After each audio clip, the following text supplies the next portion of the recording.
Manafort downloaded encrypted communication apps on the date of the Trump Tower meeting. Kushner and Manafort downloaded encrypted communication apps on the date of the Trump Tower meeting.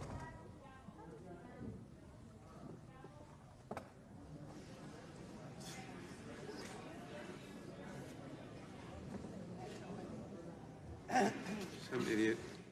That was over under for getting drug out there. You think you'd wait for someone to say something first? Get the cameras Okay.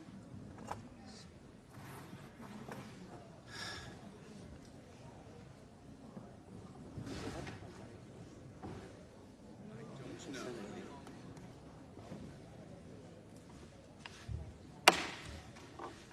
The Judiciary Committee will come to order. Without objection, the chair is authorized to declare recesses of the committee at any time. We welcome everyone to today's hearing on oversight of the report on the investigation into Russian interference in the 2016 presidential election. I will now recognize myself for a brief opening statement. Director Mueller, thank you for being here. I want to say just a few words about our themes today: responsibility, integrity, and accountability. Your career, for example, is a model of responsibility. You are a decorated Marine officer. You were awarded a Purple Heart and the Bronze Star for Valor in Vietnam. You served in senior roles at the Department of Justice, and in the immediate aftermath of 9/11, you served as director of the FBI. 2 years ago, you returned to public service to lead the investigation into Russian interference in the 2016 elections. You conducted that investigation with remarkable integrity. For 22 months, you never commented in public about your work, even when you were subjected to repeated and grossly unfair personal attacks. Instead, your indictments spoke for you, and in astonishing detail. Over the course of your investigation, you obtained criminal indictments against 37 people and entities. You secured the conviction of President Trump's campaign chairman, his deputy campaign manager, his national security advisor, and his personal lawyer, among others. In the Paul Manafort case alone, you recovered as much as $42 million, so that the cost of your investigation to the taxpayers approaches zero. And in your report, you offer the country accountability as well. In Volume 1, you find that the Russian government attacked our 2016 elections, quote, in a sweeping and systematic fashion, and that the attacks were designed to benefit the Trump campaign. Volume 2 walks us through 10 separate incidents of possible obstruction of justice, where, in your words, President Trump attempted to exert undue influence over your investigation. The president's behavior included, and I quote from your report, quote, public attacks on the investigation, non-public efforts to control it, and efforts in both public and private to encourage witnesses not to cooperate, close quote. Among the most shocking of these incidents, President Trump ordered his White House counsel to have you fired, and then to lie and deny that it had happened. He ordered his former campaign manager to convince the recused Attorney General to step in and limit your work. And he attempted to prevent witnesses from cooperating with your investigation. Although department policy barred you from indicting the president for this conduct, you made clear that he is not exonerated. Any other person who acted in this way would have been charged with crimes. And in this nation, not even the president is above the law. Which brings me to this committee's work: responsibility, integrity, and accountability. These are the marks by which we who serve on this committee will be measured as well. Director Mueller, we have a responsibility to address the evidence that you have uncovered. You recognize as much when you said, quote, the Constitution requires a process other than the criminal justice system to formally accuse a sitting president of wrongdoing, close quote. That process begins with the work of this committee. We will follow your example, Director Mueller. We will act with integrity. We will follow the facts where they lead. We will consider all appropriate remedies. We will make our recommendation to the House when our work concludes. We will do this work because there must be accountability for the conduct described in your report, especially as it relates to the President. Thank you again, Director Mueller. We look forward to your testimony. It is now my pleasure to recognize the ranking member of the Judiciary Committee, the gentleman from Georgia, Mr. Collins, for his opening statement. Thank you, Mr. Chairman, and thank you, Mr. Mueller, for being here. For 2 years leading up to the release of the Mueller report, and in the 3 months since, Americans were first told what to expect and then what to believe. Collusion, we were told, was in plain sight, even if the special counsel's team didn't find it. When Mr. Mueller produced his report and Attorney General Barr provided it to every American, we read no American conspired with Russia to interfere in our elections, but learned the depths of Russia's malice toward America. We are here to ask serious questions about Mr. Mueller's work, and we will do that. After an extended, unhampered investigation, today marks an end to Mr. Mueller's involvement in an investigation that closed in April. The burden of proof for accusations that remain unproven is extremely high, and especially in light of the special counsel's thoroughness. We are told this investigation began as an inquiry into whether Russia meddled in our 2016 election. Mr. Mueller, you concluded they did. Russians accessed Democrat servers and disseminated sensitive information by tricking campaign insiders into revealing protected information. The investigation also reviewed whether Donald Trump, the president, sought Russian assistance as a candidate to win the presidency. Mr. Mueller concluded he did not. His family or advisors did not. In fact, the report concludes no one in the president's campaign colluded, collaborated, or conspired with the Russians. The president watched the public narrative surrounding this investigation, assume his guilt while he knew the extent of his innocence. Volume 2 of Mr. Mueller's report details the president's reaction to a frustrating investigation where his innocence was established early on. The president's attitude toward the investigation was understandably negative, yet the president did not use his authority to close the investigation. He asked his lawyer if Mr. Mueller had conflicts that disqualified Mr. Mueller from the job, but he did not shut down the investigation. The president knew he was innocent. Those are the facts of the Mueller report. Russia meddled in the 2016 election, the president did not conspire with the Russian, and nothing we hear today will change those facts. But one element of this story remains, the beginnings of the FBI investigation into the president. I look forward to Mr. Mueller's testimony about what he found during his review of the origins of the investigation. In addition, the Inspector General continues to review how baseless gossip can be used to launch an FBI investigation against a private citizen and eventually a president. Those results will be released, and we will need to learn from them to ensure government intelligence and law enforcement powers are never again used and turned on a private citizen or a potential or political candidate as a result of the political leanings of a handful of FBI agents. The origins and conclusions of the Mueller investigation are the same things, what it means to be American. Every American has a voice in our democracy, so it must protect the sanctity of their voice by combating election interference. Every American enjoys the presumption of innocence and guarantee of due process. If we carry anything away today, it must be that we increase our vigilance against foreign election interference while we ensure our government officials don't weaponize their power against the constitutional rights guaranteed to every U.S. citizen. Finally, we must agree that the opportunity cost here is too high.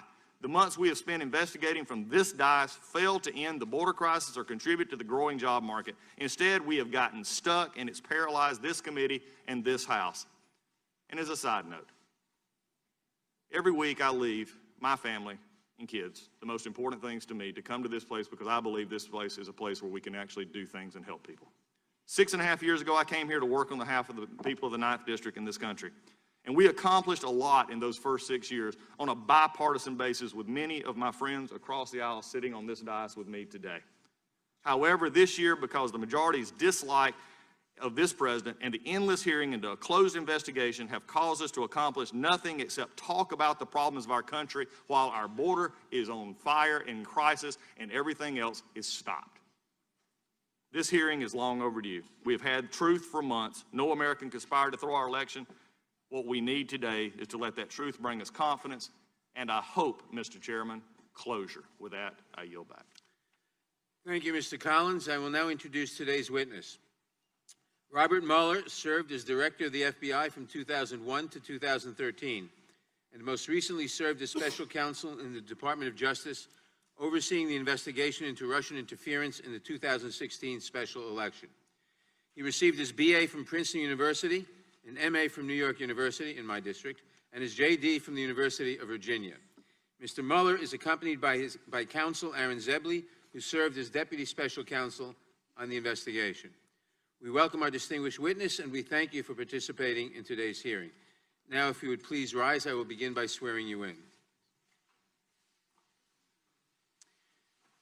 Would you raise your right hand, please? Left hand. Do you swear or affirm under penalty of perjury that the testimony you're about to give is true and correct to the best of your knowledge, information, and belief, so help you God? Let the record show the witness answered the affirmative. Thank you, and please be seated.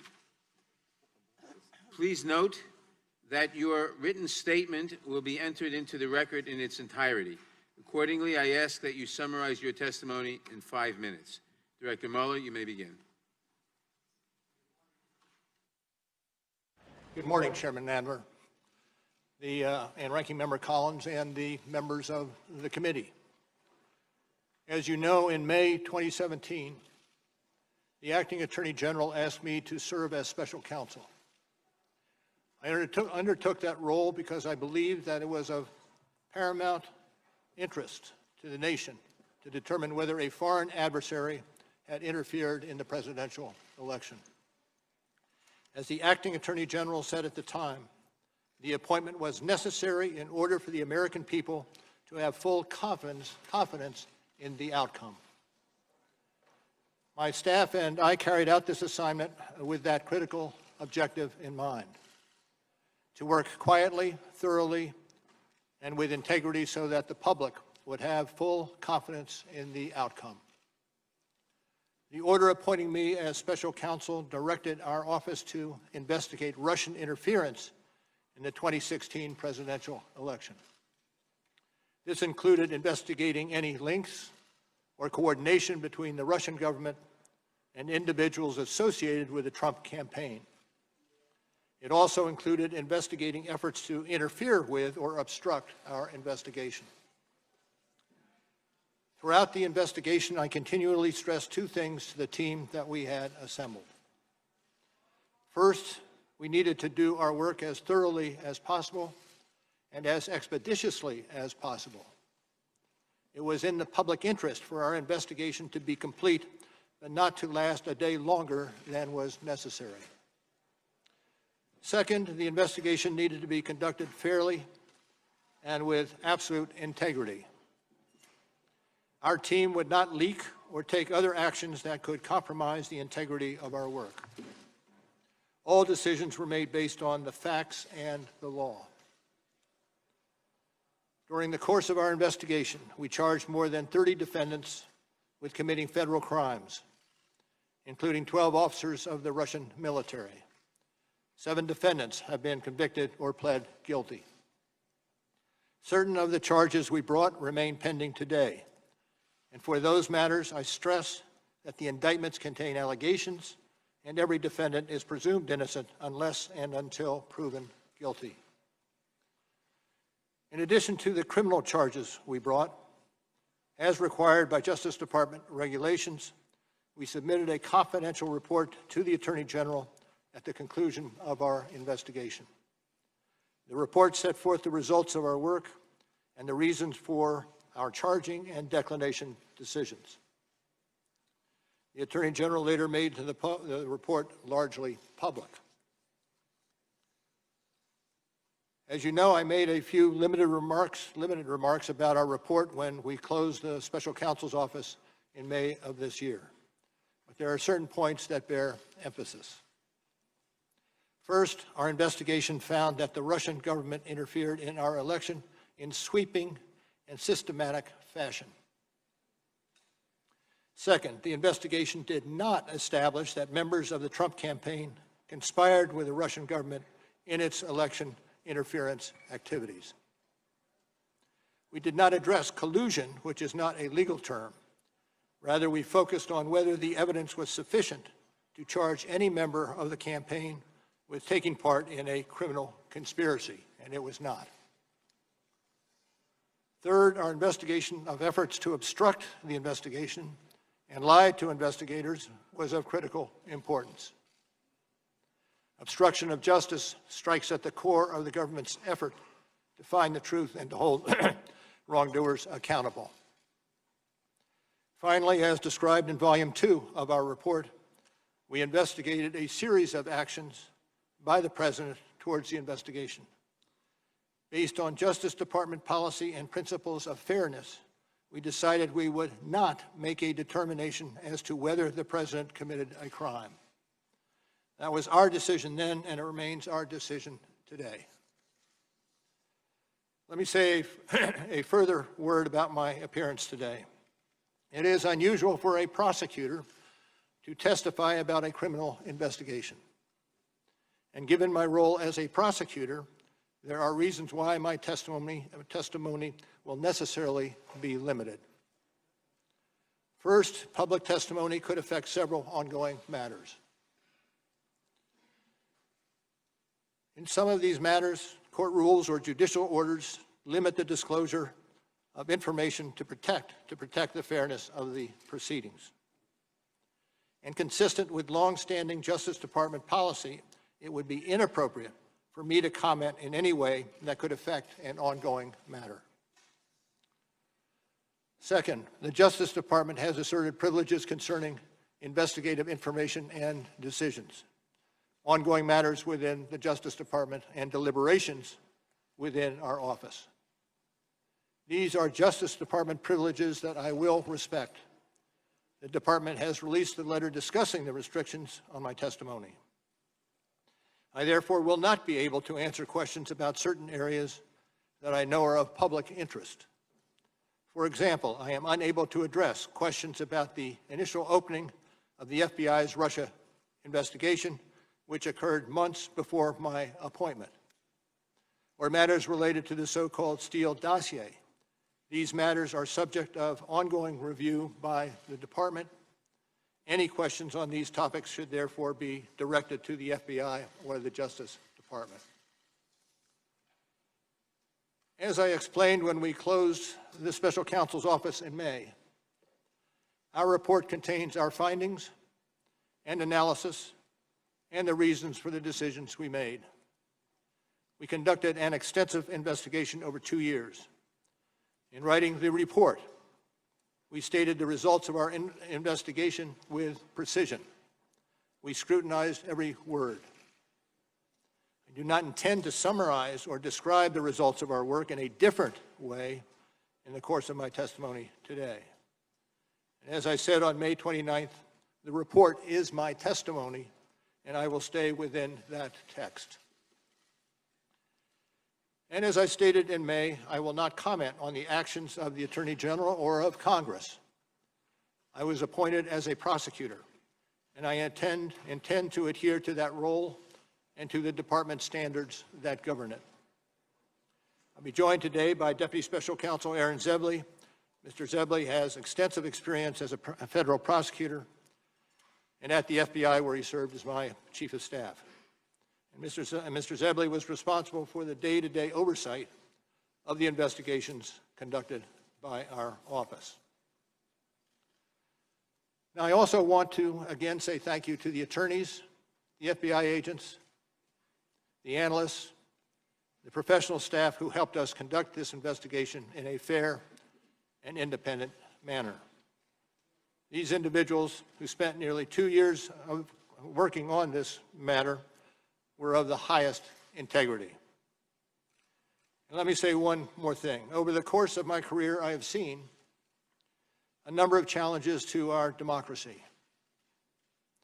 The Russian government's effort to interfere in our election is among the most serious.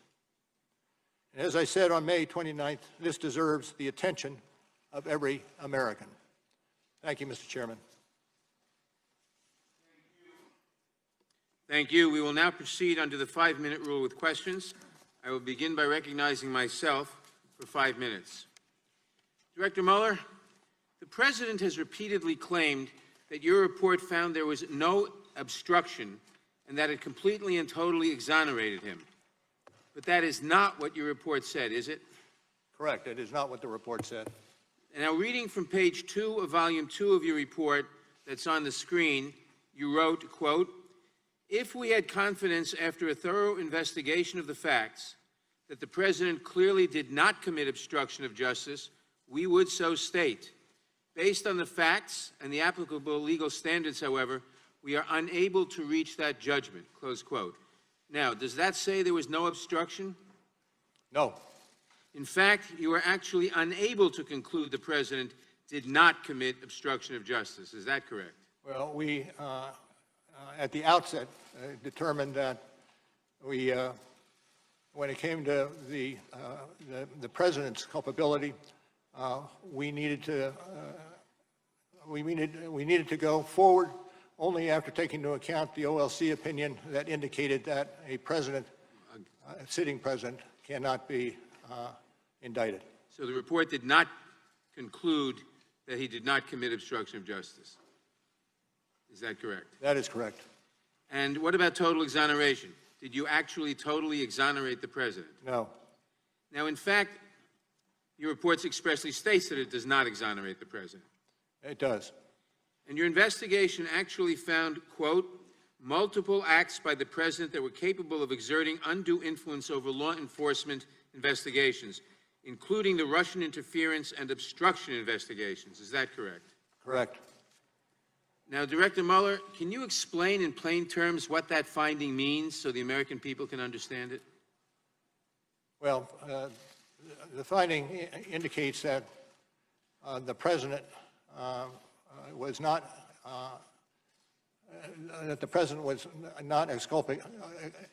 exculpated for the acts that he allegedly committed.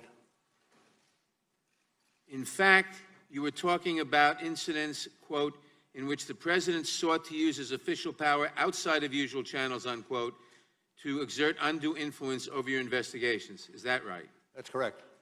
Now, am I correct that on page 7 of volume 2 of your report, you wrote, quote, the President became aware that his own conduct was being investigated in an obstruction of justice inquiry.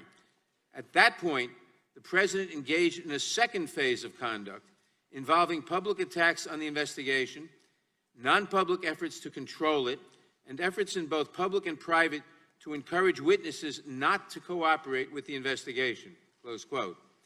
So President Trump's efforts to exert undue influence over your investigation intensified after the President became aware that he personally was being investigated?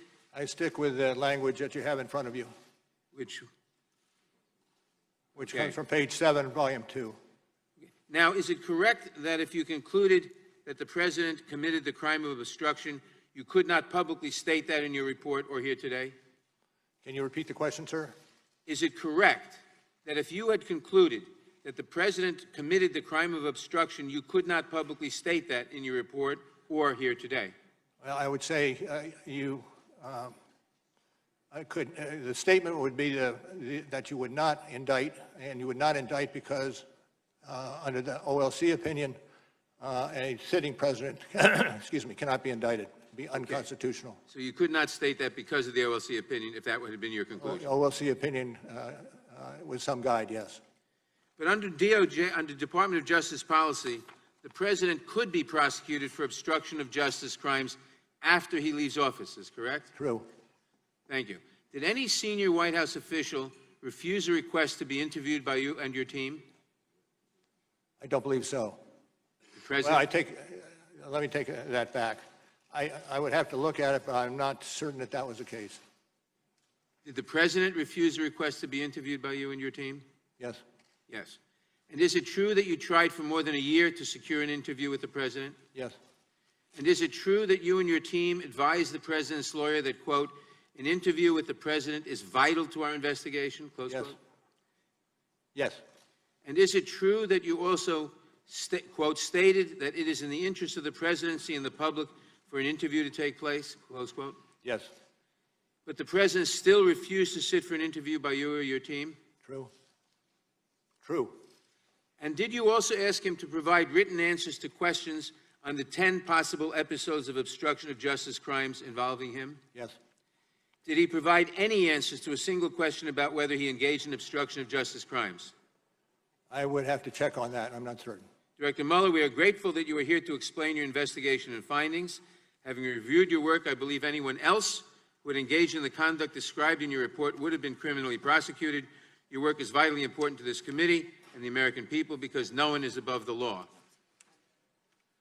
I'll now recognize the gentleman from Georgia, Mr. Collins. Thank you, Mr. Chairman. And we're moving, I know, understand, and just reiterating the 5-minute rule. Mr. Mueller, I have several questions, many of which that you just answered will be questioned here in a moment, but I want to lay some foundation. So we'll go through these fairly quickly. I'll talk slowly. I'm said that I talk fast. I will talk slowly. Thank you, sir. In your press conference, you stated any testimony from your office would not go beyond our report. We chose these words carefully. The work speaks for itself. I would not provide information beyond that which is already public in any appearance before Congress. Do you stand by that statement? Yes. Since closing the special counsel's office in May of 2019, have you conducted any additional interviews or obtained any new information in your role as special counsel? In the wake of the report? Since the closing of the office in May of 2019. And the question was, Have you conducted any new interviews and any new witnesses, No. anything? And you can confirm you're no longer special counsel, correct? I am no longer special counsel. At any time with the investigation, was your investigation curtailed or stopped or hindered? No. Were you or your team provided any questions by members of Congress of the majority ahead of your hearing today? No. Your report states that your investigative team included 19 lawyers and approximately 40 FBI agents and analysts and accountants. Are those numbers accurate? Could you repeat that, please? 40 FBI agents, 19 lawyers, intelligence analysts, and forensic accountants. Are those numbers accurate? This was included in your report. Generally, yes. Is it also true that you issued over 2,800 subpoenas, executed nearly 500 search warrants, obtained more than 230 orders for communication records, and 50 pen registers? That went a little fast for me.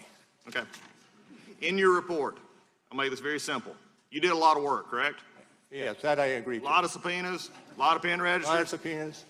Yes. Okay, we'll walk this really slow if we A need lot to. of search warrants. All right, a lot of search warrants, a lot of things. So you're very thorough. The what? In your opinion, very thorough. You listed this Yes. out in your Yes. report, correct? Yes. Thank you.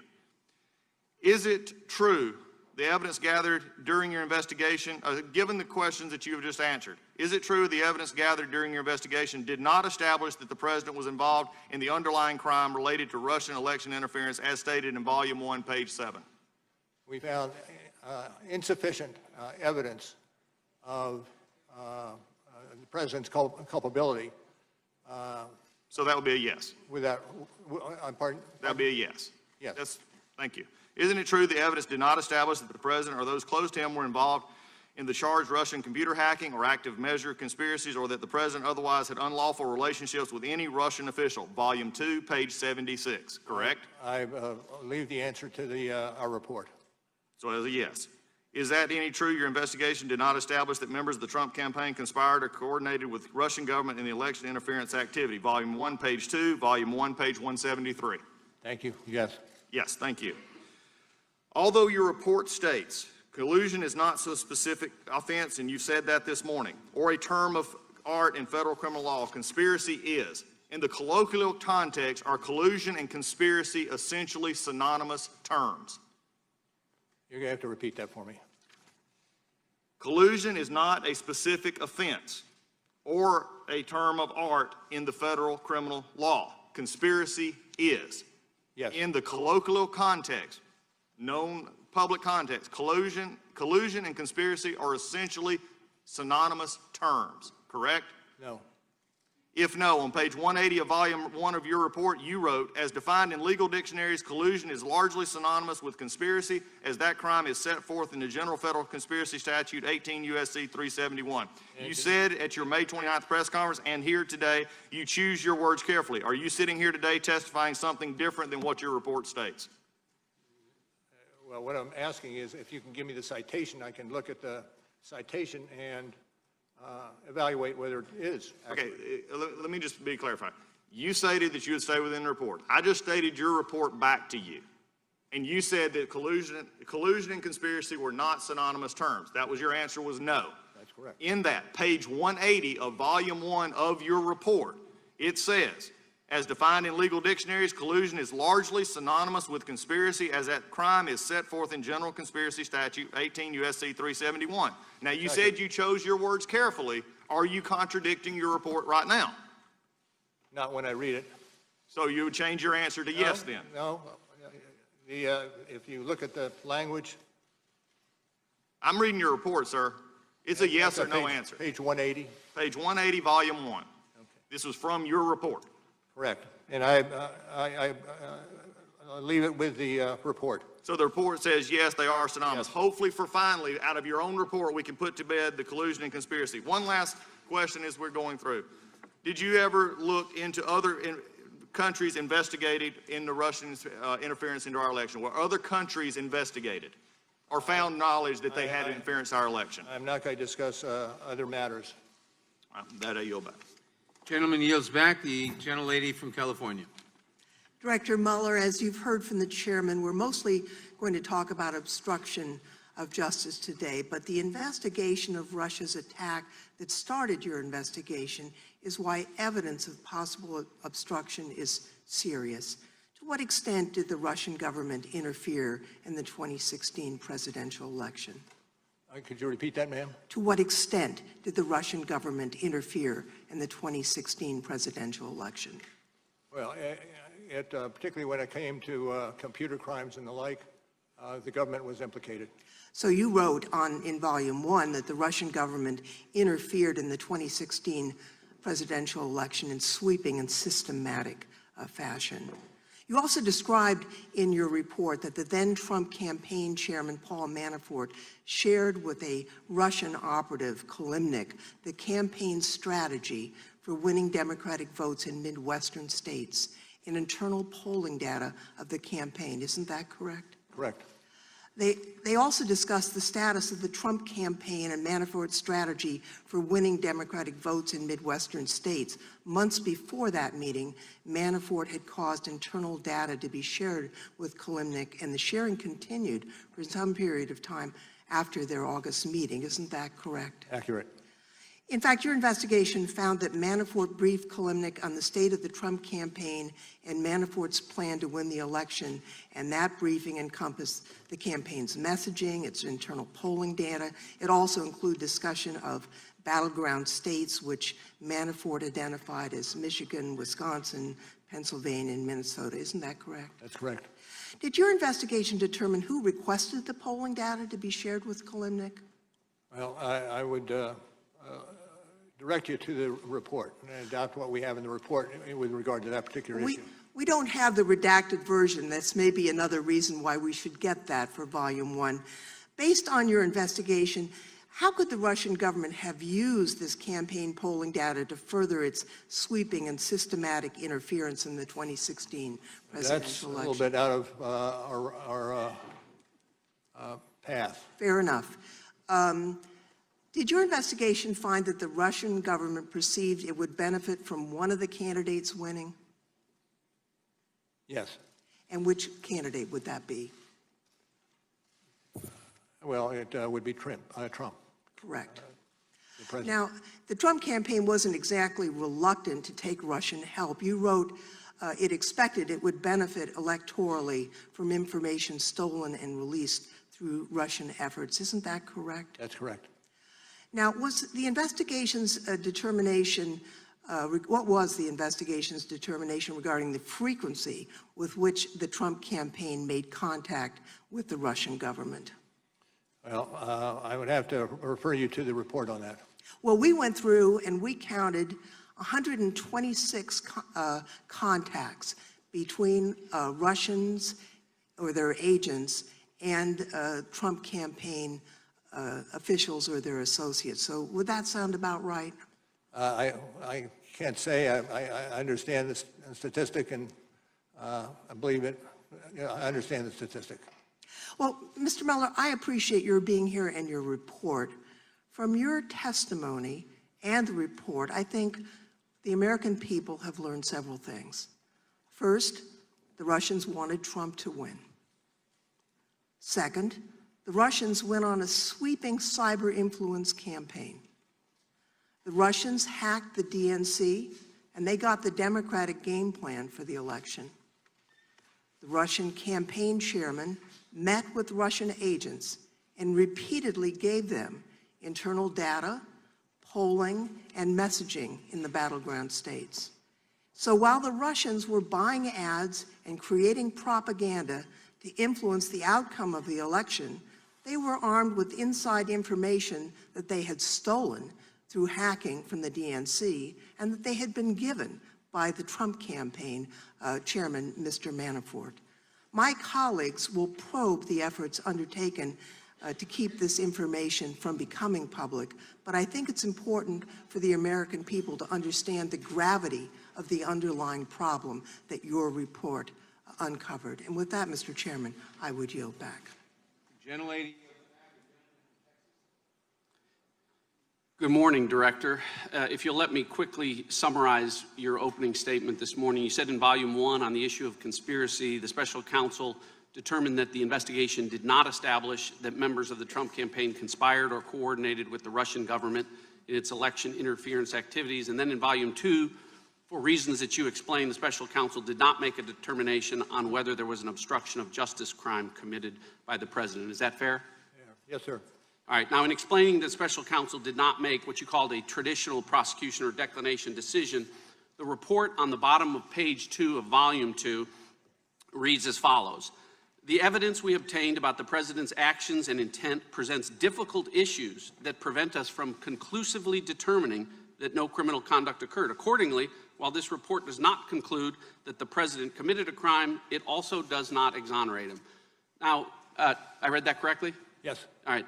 Now, your report, and today you said at all times the special counsel team operated under, was guided by, and followed Justice Department policies and principles. So, which DOJ policy or principle sets forth a legal standard that an investigated person is not exonerated if their innocence from criminal conduct is not conclusively determined? Can you repeat the last part of that question? Yeah. Which DOJ policy or principle set forth a legal standard that an investigated person is not exonerated if their innocence from criminal conduct is not conclusively determined? Where does that language come from, Director? Where is the DOJ policy that says that? Can you, let me make it easier. Go ahead. Can you give me an example other than Donald Trump where the Justice Department determined that an investigated person was not exonerated because their innocence was not conclusively determined? I cannot, but this is a unique situation. Okay, well, you can't. Time is short. I've got 5 minutes. Let's just leave it at you can't find it because I'll tell you why. It doesn't exist. The special counsel's job, nowhere does it say that you were to conclusively determine Donald Trump's innocence or that the special counsel report should determine whether or not to exonerate him. It's not in any of the documents. It's not in your appointment order. It's not in the special counsel regulations. It's not in the OLC opinions. It's not in the Justice Manual, and it's not in the principles of federal prosecution. Nowhere do those words appear together because respectfully, Director, it was not the special counsel's job to conclusively determine Donald Trump's innocence or to exonerate him, because the bedrock principle of our justice system is a presumption of innocence. It exists for everyone. Everyone is entitled to it, including sitting presidents.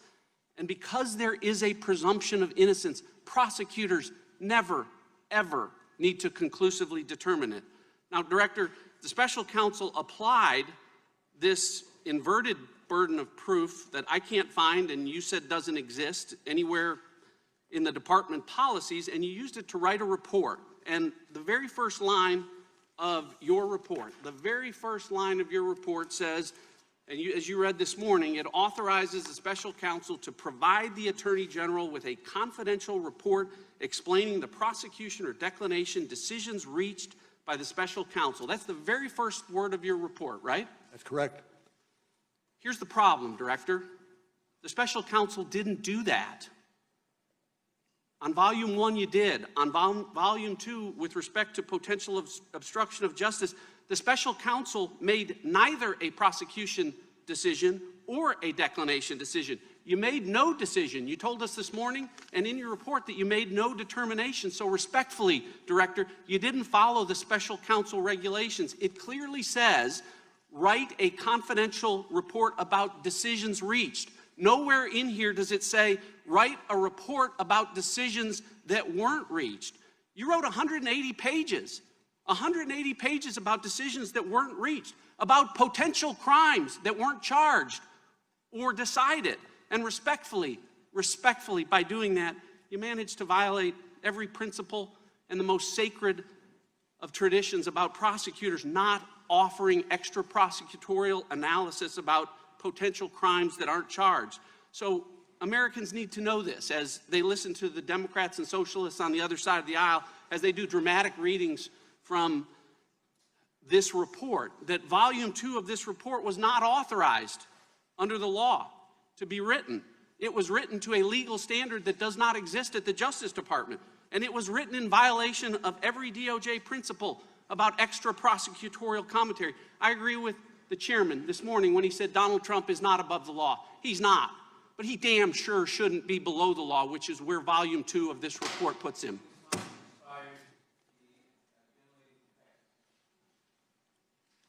Thank you, Mr. Chairman. Director Mueller, good morning. Your exchange with the gentlelady from California demonstrates what is at stake. The Trump campaign chair, Paul Manafort, was passing sensitive voter information and poll data to a Russian operative. And there were so many other ways that Russia subverted our democracy. Together with the evidence in Volume 1, I cannot think of a more serious need to investigate. So now I'm going to ask you some questions about obstruction of justice as it relates to Volume 2. On page 12 of Volume 2, you state, we determined that there were a sufficient factual and legal basis to further investigate potential obstruction of justice issues involving the president. Is that correct? And do you have the citations, ma'am? Page 12, Volume 2. And which portion of that page? That is, we determined that there was a sufficient factual and legal basis to further investigate potential obstruction of justice issues involving the president. Is that correct? Yes. Your report also describes at least 10 separate instances of possible obstruction of justice that were investigated by you and your team. Is that correct? Yes. In fact, the table of contents serves as a very good guide of some of the acts of that obstruction of justice that you investigated, and I put it up on the screen. On page 157 of Volume 2, you describe those acts, and they range from the president's effort to curtail the special counsel's investigation, the president's further efforts to have the attorney general take over the investigation, the president's orders Don McGahn to deny that the president tried to fire the special counsel, and many others. Is that correct? Yes. I direct you now to what you wrote, Director Mueller. The president's pattern of conduct as a whole sheds light on the nature of the president's acts and the inferences that can be drawn about his intent. Does that mean you have to investigate all of his conduct to ascertain true motive? No. And when you talk about the president's pattern of conduct that include the 10 possible acts of obstruction that you investigated, is that correct? When you talk about the president's pattern of conduct, that would include the 10 possible acts of obstruction that you investigated, correct? I direct you to the report for how that is characterized. Thank you. Let me go to the screen again. And for each of those 10 potential instances of obstruction of justice, you analyze 3 elements of the crime of obstruction of justice: an obstructive act, a nexus between the act and an official proceeding, and corrupt intent. Is that correct? Yes. You wrote on page 178, Volume 2, in your report about corrupt intent, actions by the president to end a criminal investigation into his own conduct to protect against personal embarrassment or legal liability would constitute a core example of corruptly motivated conduct. Is that correct? Yes. To the screen again, even with the evidence you did find, is it true, as you note on page 76 of Volume 2, that the evidence does indicate that a thorough FBI investigation would uncover facts about the campaign and the president personally that the president could have understood to be crimes or that would give rise to legal, personal, and political concerns? I rely on the language of the report. Is that relevant to potential obstruction of justice? Is that relevant to potential obstruction of justice? Yes. You further elaborate on page 157, obstruction of justice can be motivated by a desire to protect non-criminal personal interests, to protect against investigations where underlying criminal liability falls into a gray area, or to avoid personal embarrassment. Is that correct? Yes. I have on the screen. Is that correct on the screen? Can you repeat the question now that I have the language on the screen? Is it correct As you further elaborate, obstruction of justice can be motivated by a direct desire to protect non-criminal personal interests, to protect against investigations where underlying criminal liability falls into a gray area, Yes. or to avoid. Is that true? Yes. And is it true that the impact, pardon? Can you read the last question? The last question was I want to recite- make certain I got it accurate. No, the last question was the language on the screen asking you if that's correct. Yes. Okay. Does a conviction of obstruction of justice result potentially in a lot of years of time in jail? Yes. Well, again, can you repeat the question just to make certain that I have it accurate? Does obstruction of justice warrant a lot of time in jail Yes. if you were convicted? Yes. And is, The time of the gentlelady has expired. Gentleman from Wisconsin. Thank you very much, Mr. Chairman. Let me begin by reading the special counsel regulations by which you were appointed. It reads, quote, "At the conclusion of the special counsel's work, he or she shall provide the Attorney General with a confidential report explaining the prosecution or declination's decisions reached by the special counsel." That correct? Yes. Okay. Now, when a regulation uses the word "shall provide," does it mean that the individual is in fact obligated to provide what's being demanded by the regulation or statute, meaning you don't have any wiggle room, right? I'd have to look more closely at the statute. Well, I just read it to you. Okay. Now, volume 2, page 1, your report boldly states we determined not to make a traditional prosecutorial judgment. Is that correct? I'm trying to find that citation, Congressman. Director, could you speak more directly into the microphone, please? Yes. Thank you. Well, it's volume 2, page Mr. Chairman, I'm sorry. Yes, volume 2, page 1, it said, we determined not to make a traditional prosecutorial judgment. Yes. That's right in the beginning.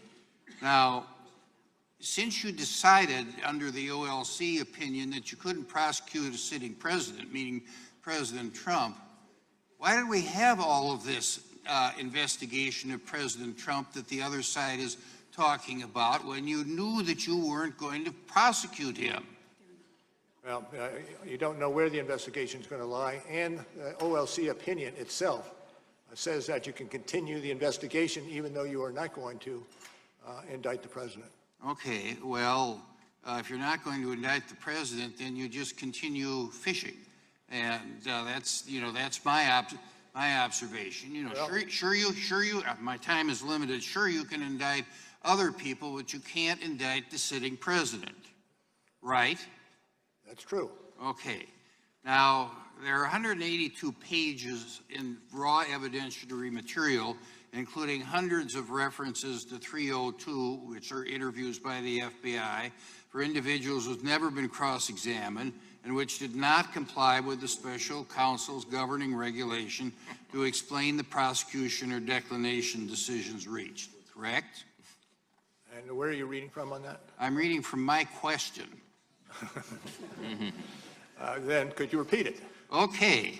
You have 182 pages of raw evidentiary material with hundreds of references to 302s who were never been cross-examined and which didn't comply with the governing regulation to explain the prosecution or declination decisions reached. This is one of those areas which I declined to discuss.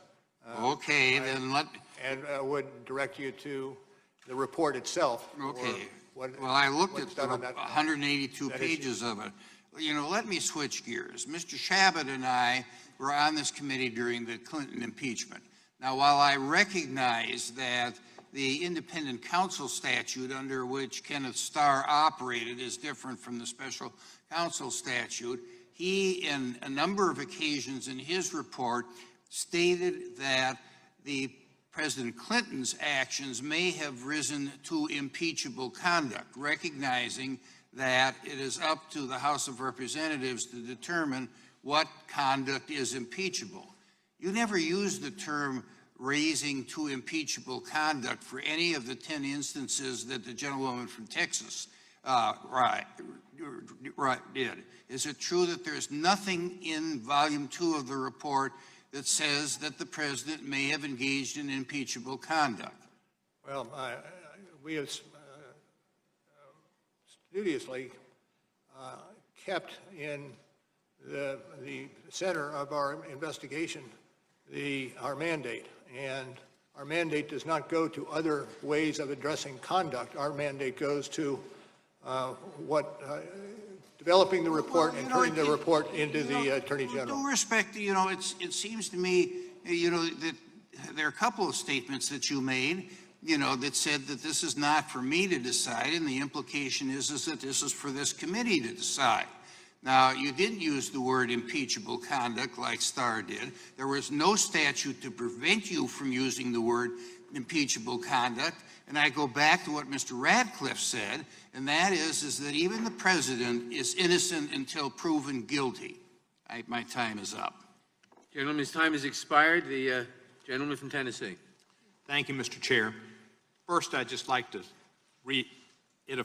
restate that Mr. Nadler said about your career. It's a model of rectitude, and I thank you. Based upon your investigation, how did President Trump react to your appointment as special counsel? Again, I send you the report for where that is stated. Well, there is a quote from page 78 of your report, volume 2, which reads, when Sessions told the president that a special counsel had been appointed, the president slumped back in his chair and said, quote, oh my God, this is terrible. This is the end of my presidency. I'm effed, unquote. Did Attorney General Sessions tell you about that little talk? I'm not. Director, please speak into the microphone. Oh, surely. My apologies. I am not certain of the person who originally copied that quote. Okay, well, Sessions apparently said it, and one of his aides had it in his notes too, which I think you had, but that's become record. He wasn't pleased. He probably wasn't pleased with the special counsel, and particularly you, because of your outstanding reputation. Correct. Prior to your appointment, the Attorney General recused himself from the investigation because of his role in the 2016 campaign. Is that not correct? Correct. Recusal means the Attorney General cannot be involved in the investigation. Is that correct? That's the effect of recusal, yes. And so instead, another Trump appointee, as you know Mr. Sessions was, Mr. Rosenstein became in charge of it. Is that correct? Yes. Wasn't Attorney General Sessions following the rules and professional advice of the Department of Justice ethics folks when he recused himself from the investigation? Yes. And yet the president repeatedly expressed his displeasure at Sessions' decision to follow those ethics rules to recuse himself from oversight of that investigation. Is that not correct? That's accurate based on what is written in the report. And the president's reaction to the recusal is noted in the report. Mr. Bannon recalled that the president was mad as Bannon had ever seen him, and he screamed at McGahn about how weak Sessions was. Do you recall that from the report? That's in the report, yes. Despite knowing that Attorney General Sessions was not supposed to be involved in the investigation, the president still tried to get the Attorney General to unrecuse himself after you were appointed special counsel. Is that correct? Yes. In fact, your investigation found that at some point after your appointment, quote, the president called Sessions at his home and asked if he would unrecuse himself. Is that not true? It's true. Now, that wasn't the first time the president asked Sessions to unrecuse himself, was it? I know there were at least 2 occasions. And one of them was with Flynn, and one of them was when Sessions and McGahn flew to Mar-a-Lago to meet with the president. Sessions recalled that the president pulled him aside to speak alone and suggested he should do this unrecusal act. Correct? Correct. And then when Michael Flynn, a few days after Flynn entered a guilty plea for lying to federal agents and indicated his intent to cooperate with that investigation, Trump asked to speak to Sessions alone again in the Oval Office and again asked Sessions to unrecuse himself. True? I refer you to the report for that. Page 109, volume 2. Thank you, sir. Do you know of any point when the president personally expressed anger or frustrations at Sessions? I'd have to pass on that. Do you recall, and I think it's at page 78 of volume 2, the president told Sessions, you were supposed to protect me. You were supposed to protect me, or words to that effect. Correct. And is the Attorney General supposed to be the Attorney General of the United States of America or the consigliere for the President? United States of America. Thank you, sir. In fact, you wrote in your report that the President repeatedly sought to convince Sessions to unrecuse himself so Sessions could supervise the investigation in a way that would restrict its scope. Is that correct? Rely on the report. How could Sessions have restricted the scope of your investigation? Well, I'm not going to speculate. If he, quite obviously, if he took over or was Attorney General, he would have greater latitude in his actions that would enable him to do things that otherwise he could not. On page 113, you said the President believed that an unrecused Attorney General would play a protective role and could shield the President from the ongoing investigation. Regardless of all that, I want to thank you, Director Mueller, for your life of rectitude and service to our country. It's clear from your report and the evidence that the President wanted former Attorney General Sessions to violate the Justice Department ethics rules by taking over your investigation and improperly interfering with it to protect himself and his campaign. Your findings are so important because in America, nobody is above the law. I yield back the balance of my time. Thank the gentleman for yielding back. The gentleman from Ohio. Thank you. Director Mueller, my Democratic colleagues were very disappointed in your report. They were expecting you to say something along the lines of, here's why President Trump deserves to be impeached, much as Ken Starr did relative to President Clinton back about 20 years ago. Well, you didn't. So their strategy had to change. Now they allege that there's plenty of evidence in your report to impeach the president, but the American people just didn't read it. And this hearing today is their last best hope to build up some sort of groundswell across America to impeach President Trump. That's what this is really all about today. Now, a few questions. On page 103 of Volume 2 of your report, when discussing the June 2016 Trump Tower meeting, you reference, quote, the firm that produced the Steele reporting, unquote. The name of that firm was Fusion GPS. Is that correct? And you're on page 103? 103, that's correct, Volume 2. When you talk about the firm that produced the Steele reporting, the name of the firm that produced that was Fusion GPS. Is that correct? Well, I'm not familiar with that. Let me just help you. It's not a trick question. It was Fusion GPS. Now, Fusion GPS produced the opposition research document widely known as the Steele dossier, and the owner of Fusion GPA was someone named Glenn Simpson. Are you familiar with?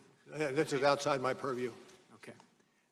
Glenn Simpson was never mentioned in the 448-page Mueller report, was he? Well, as I say, it's outside my purview, and it's being handled in the department by others. Okay. Well, he was not. 448 pages. The owner of Fusion GPS that did the Steele dossier, that started all this, he's not mentioned in there. Let me move on. At the same time, Fusion GPS was working to collect opposition research on Donald Trump from foreign sources on behalf of the Clinton campaign and the Democratic National Committee. It also was representing a Russian-based company, Prevazon, which had been sanctioned by the U.S. government. Are you aware of that? It's outside my purview. Okay, thank you.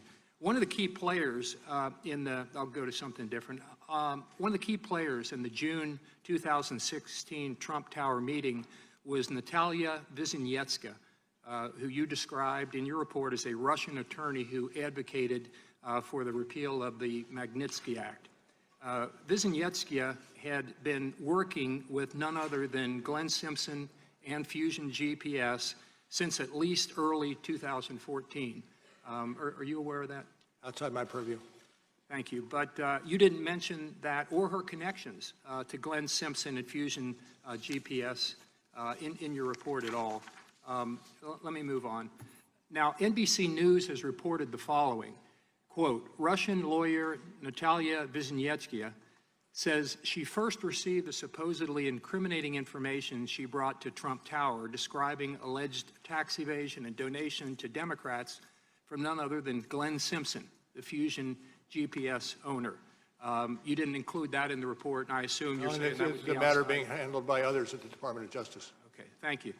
Now, your report spends 14 pages discussing the June 9th, 2016 Trump Tower meeting.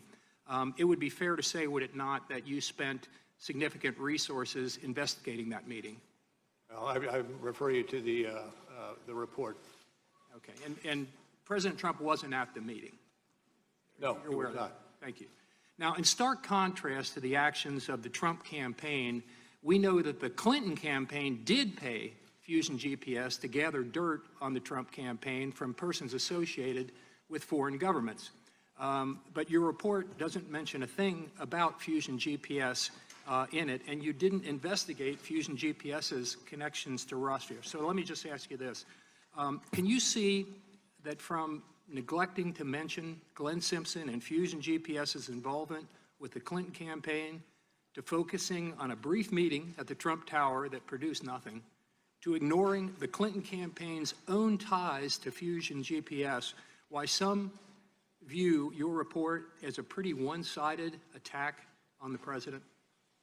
Well, I tell you, this is still outside my purview. All right, and I would just note finally that I guess it's just by chance, by coincidence, that the things left out of the report tended to be favorable to the president. My time's expired.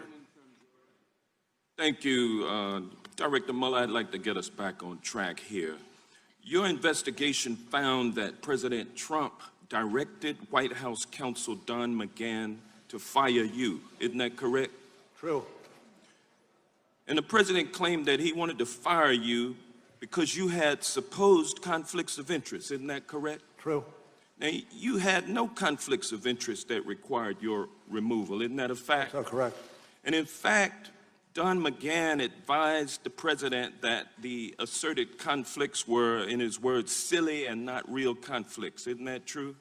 I refer to the report on that episode. Well, page 85 of volume 2 speaks to that. And also, Director Mueller, DOJ ethics officials confirmed that you had no conflicts that would prevent you from serving as special counsel. Isn't that correct? That's correct.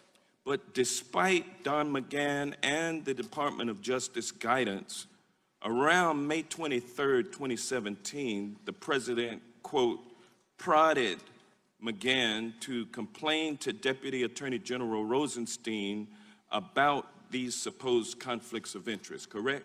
Correct. And McGahn declined to call Rosenstein, telling the president that it would look like still trying to meddle in the investigation, and knocking out Mueller would be another fact used to claim obstruction of justice. Isn't that correct? Generally so, yes. And in other words, Director Mueller, the White House counsel told the president that if he tried to remove you, that could be another basis to allege that the president was obstructing justice, correct? That is generally correct, yes. Now, I'd like to review what happened after the president was warned about obstructing justice. On Tuesday, I'm sorry, Congressman, do you have a citation for the? Yes, volume 2, page 81. Thank you. And 82. Now, I'd like to review what happened after the president was warned about obstructing justice. It's true that on Tuesday, June 13th, 2017, the president dictated a press statement stating he had, quote, no intention of firing you, correct? Correct. But the following day, June 14th, the media reported for the first time that you were investigating the president for obstructing of justice, correct? Correct. And then, after learning for the first time that he was under investigation, the very next day, the president, quote, issued a series of tweets acknowledging the existence of the obstruction investigation and criticizing it. Isn't that correct? Generally so. And then, on Saturday, June 17th, 2 days later, the president called Don McGahn at home from Camp David on a Saturday to talk about you. Isn't that correct? Correct. What was significant about that first weekend phone call that Don McGahn took from President Trump? I'm going to ask you to rely on what we wrote about those incidents. Well, you wrote in your report that on, at page 85, volume 2, that on Saturday, June 17, 2017, the president called McGahn at home to have the special counsel removed. Now, did the president call Don McGahn more than once that day? Well, I gave, I think it was 2 calls. sorry about that. On page 85 of your report, you wrote, quote, on the first call, McGahn recalled that the president said something like, quote, you got to do this, you got to call Rod, correct? Correct.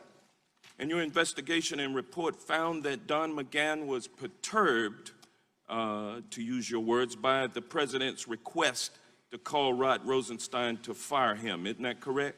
Well, there was a continuous colloquy.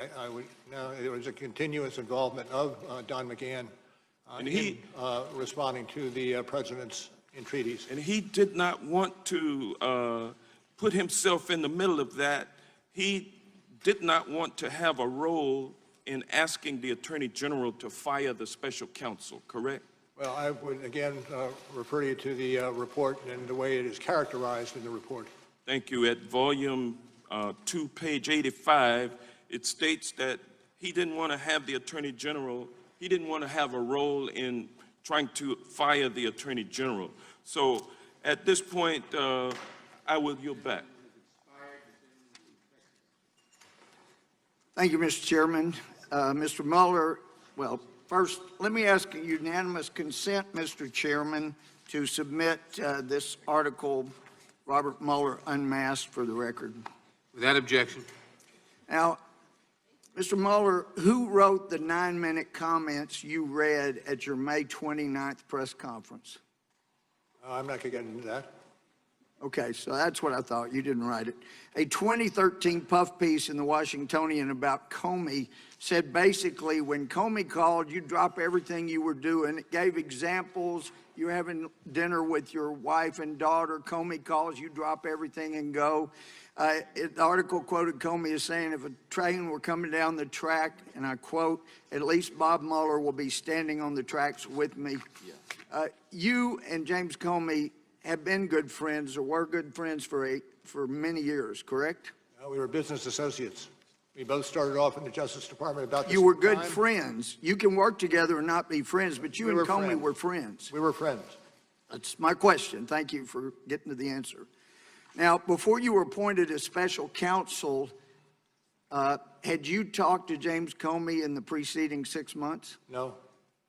When you were appointed as special counsel, was President Trump's firing of Comey something you anticipated investigating, potentially obstruction of I'm justice? not going to get into that.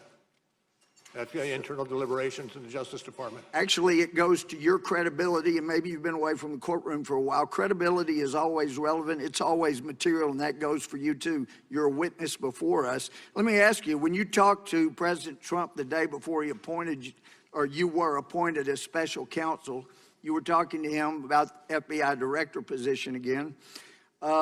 Did he mention the firing of James Comey? Not as a candidate.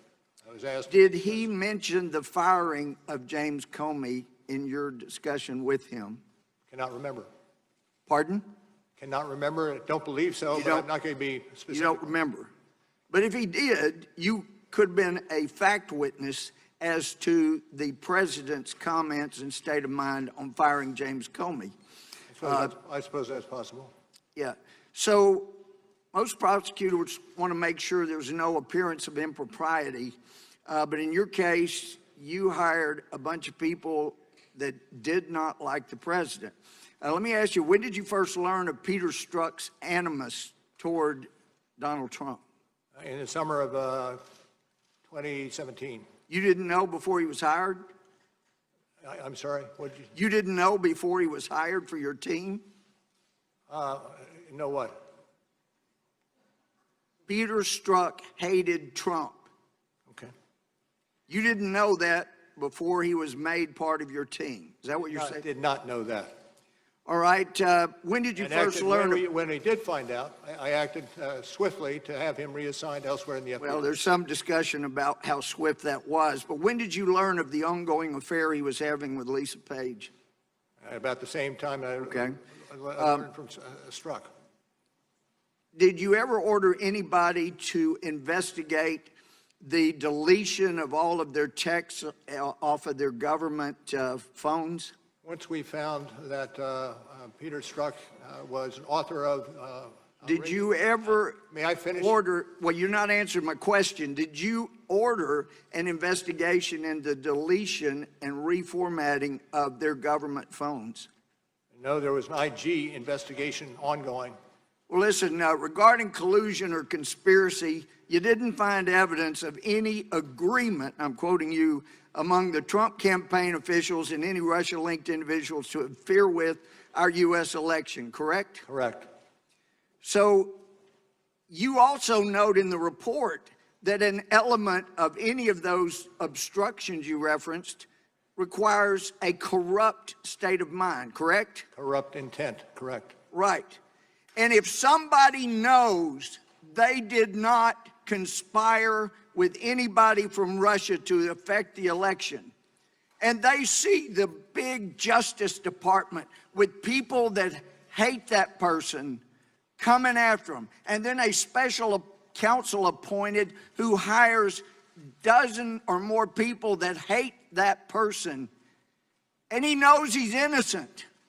He's not corruptly acting in order to see that justice is done. What he's doing is not obstructing justice. He is pursuing justice, and the fact that you ran it out 2 years means you perpetuated injustice. I take your Gentleman's question. time has expired. The witness may answer the question.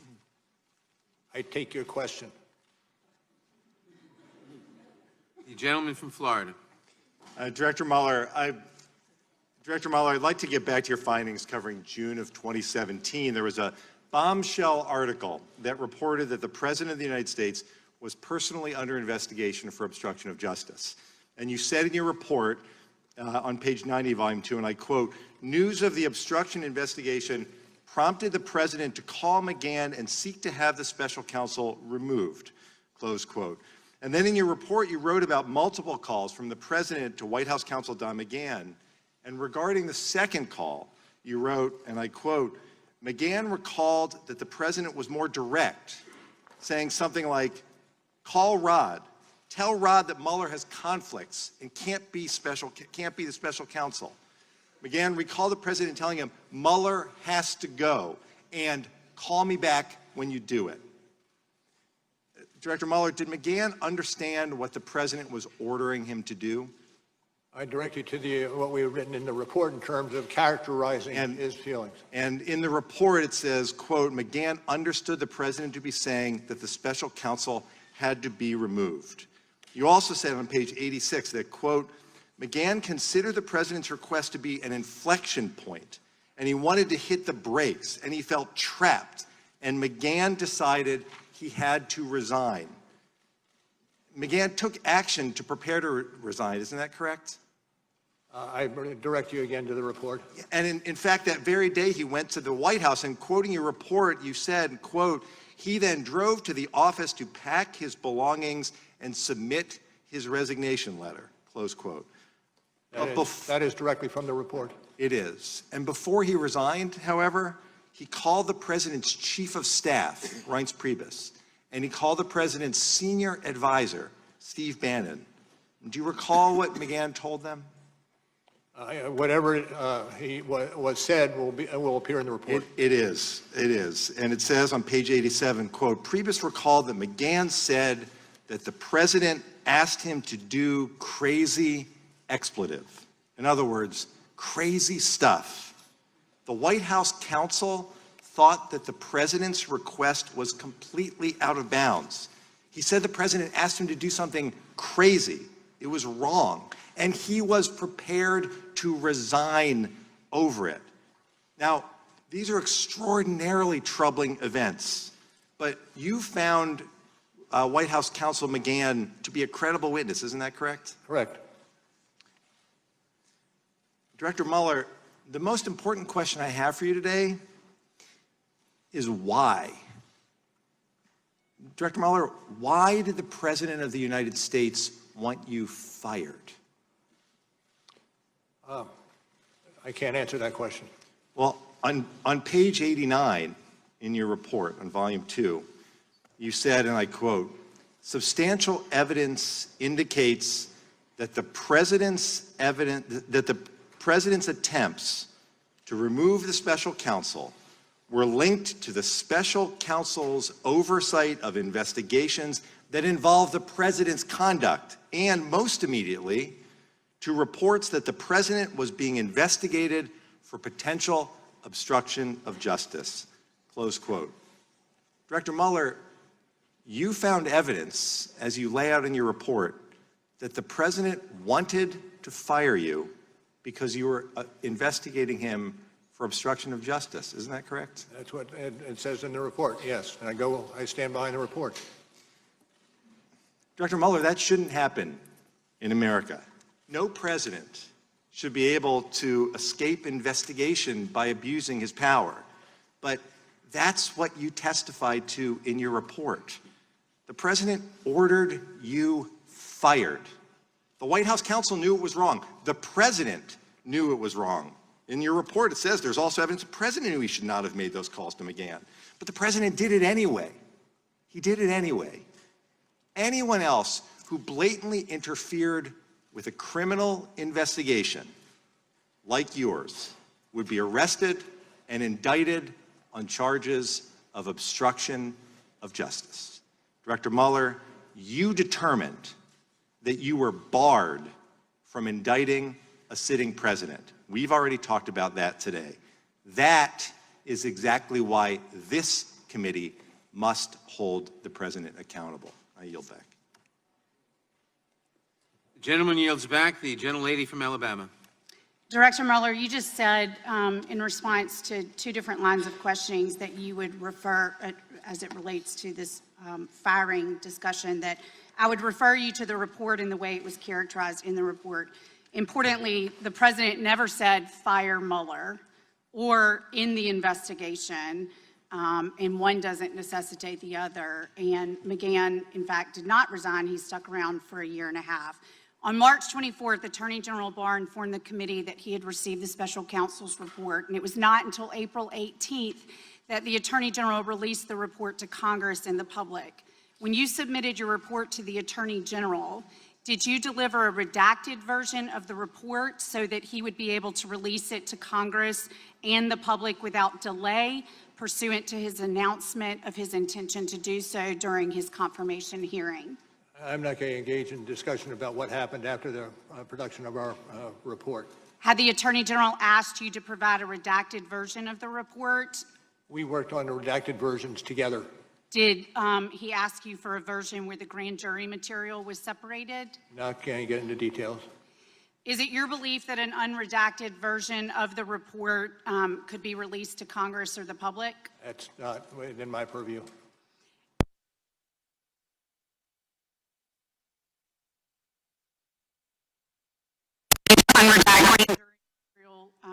Rule 6E material. Why did you not take a similar action so Congress could view this material? We had a process that we were operating on with the Attorney General's office. Are you aware of any Attorney General going to court to receive similar permission to unredact 6E material? I'm not aware of that being done. The Attorney General released the special counsel's report with minimal redactions to the public and an even lesser redacted version to Congress. Did you write the report with the expectation that it would be released publicly? No, we did not have an expectation. We wrote the report understanding that it was demanded by the statute and would go to the Attorney General for further review. And pursuant to the special counsel regulations, who is the only party that must receive the charging decision resulting from the special counsel's investigation? With regard to the President or generally? No, generally. Attorney General? At Attorney General Barr's confirmation hearing, he made it clear that he intended to release your report to the public. Do you remember how much of your report had been written at that point? Do not. Were there significant changes in tone or substance of the report made after the announcement that the report would be made available to Congress and the public? I can't get into that. During the Senate testimony of Attorney General William Barr, Senator Kamala Harris asked Mr. Barr if he had looked at all the underlying evidence that the special counsel's team had gathered. He stated that he had not. So I'm going to ask you, did you personally review all of the underlying evidence gathered in your investigation? Well, to the extent that it came through the special counsel's office, yes. Did any single member of your team review all the underlying evidence gathered during the course of your investigation? As has been recited here today, a substantial amount of work was done, whether it be search warrants or My point is there was no one member of the team that looked at everything. that's what I'm trying to get at. Okay, it's fair to say that in an investigation as comprehensive as yours, it's normal that different members of the team would have reviewed different sets of documents, and few, if anyone, would have reviewed all of the underlying. Thank you, yes. How many of the approximately 500 interviews conducted by the special conference did you attend personally? Very few. On March 27, 2019, you wrote a letter to the Attorney General essentially complaining about the media coverage of your report. You wrote, and I quote, "The summary letter the department sent to Congress and released to the public late in the afternoon of March 24 did not fully capture the context, nature, and substance of this office work and conclusions. We communicated that concern to the department on the morning of March 25th. There is now public confusion about critical aspects of the result of our investigation." Who wrote that March 27th letter? Well, I can't get into who wrote it, the internal deliberation. But you signed it. What I will say is the letter stands for itself. Okay. Why did you write a formal letter since you had already called the Attorney General to express those concerns? I can't get into that, internal deliberations. Did you authorize the letters released to the media, or was it leaked? I have no knowledge on either. Well, you went nearly 2 years without a leak. Why was this letter leaked? I can't get into it. Was this letter written and leaked for the express purpose of attempting to change the narrative about the conclusions of your report? And was anything in Attorney General Barr's letter referred to as principal conclusions inaccurate? The time of the gentlelady has expired. Can he answer the question, please? And the question is? Pardon Yes, me. you may answer the question. Was anything in Attorney General Barr's letter referred to as the principal conclusions letter dated March 24th inaccurate? Well, I am not going to get into that. Time of the gentlelady has expired. The gentlelady from California. Thank you, Mr. Chair. Director Mueller, as you know, we are focusing on 5 obstruction episodes today. I would like to ask you about the second of those 5 obstruction episodes. It is in the section of your report, beginning on page 113 of Volume 2, entitled, quote, "The President orders McGahn to deny that the President tried to fire the special counsel," end quote. On January 25th, 2018, the New York Times reported that, quote, "The President had ordered McGahn to have the Department of Justice fire you." Is that correct? Correct. And that story related to the events you already testified about here today. The President's calls to McGahn to have you removed, correct? Correct. After the news broke, did the President go on TV and deny the story? Do not know. In fact, the President said, quote, "Fake news, folks, fake news, a typical New York Times fake story," end quote, correct? Correct. But your investigation actually found substantial evidence that McGahn was ordered by the President to fire you, correct? Yes. Did the President's personal lawyer do something the following day in response to that news report? I'd refer you to the coverage of this in the report. On page 114, quote, "On January 26, 2018, the President's personal counsel called McGahn's attorney and said that the President wanted McGahn to put out a statement denying that he had been asked to fire the special counsel," end quote. Did McGahn do what the President asked? I refer you to the report. Communicating through his personal attorney, McGahn refused because he said, quote, "that the Times story was accurate in reporting that the President wanted the special counsel removed." Isn't that right? I believe it is, but I refer you again to the report. Okay, so Mr. McGahn, through his personal attorney, told the President that he was not going to lie. Is that right? True. Did the President drop the issue? I refer to the write-up of this in the report. Okay, next, the president told the White House staff secretary, Rob Porter, to try to pressure McCann to make a false denial. Is that correct? That's correct. What did he actually direct Porter to do? And I will send you back to the report. Okay, well, on page 113, it says, quote, the president then directed Porter to tell McCann to create a record to make it clear that the president never directed McCann to fire you, end quote. Is that correct? That is, as it's stated in the report. And you found, quote, the president said he wanted McCann to write a letter to the file for our records, correct? Correct. And to be clear, the president is asking his White House counsel, Don McCann, to create a record that McCann believed to be untrue while you were in the midst of investigating the president for obstruction of justice, correct? Generally correct. And Mr. McCann was an important witness in that investigation, wasn't he? I'd have to say yes. Did the president tell Porter to threaten McCann if he didn't create the written denial? I refer you to the write-up of it in the report. In fact, didn't the president say, quote, and this is on page 116, if he doesn't write a letter, then maybe I'll have to get rid of him, end quote? Yes. Did Porter deliver that threat? I again refer you to the discussion that's found on page 115. Okay, but the president still didn't give up, did he? So the president told McCann directly to deny that the president told him to have you fired. Can you tell me exactly what happened? I can't beyond what's in the report.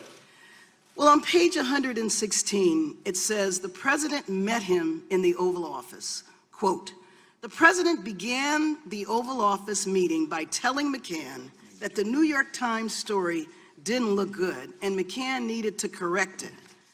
Is that correct? Correct. So, as it's written in the report, yes.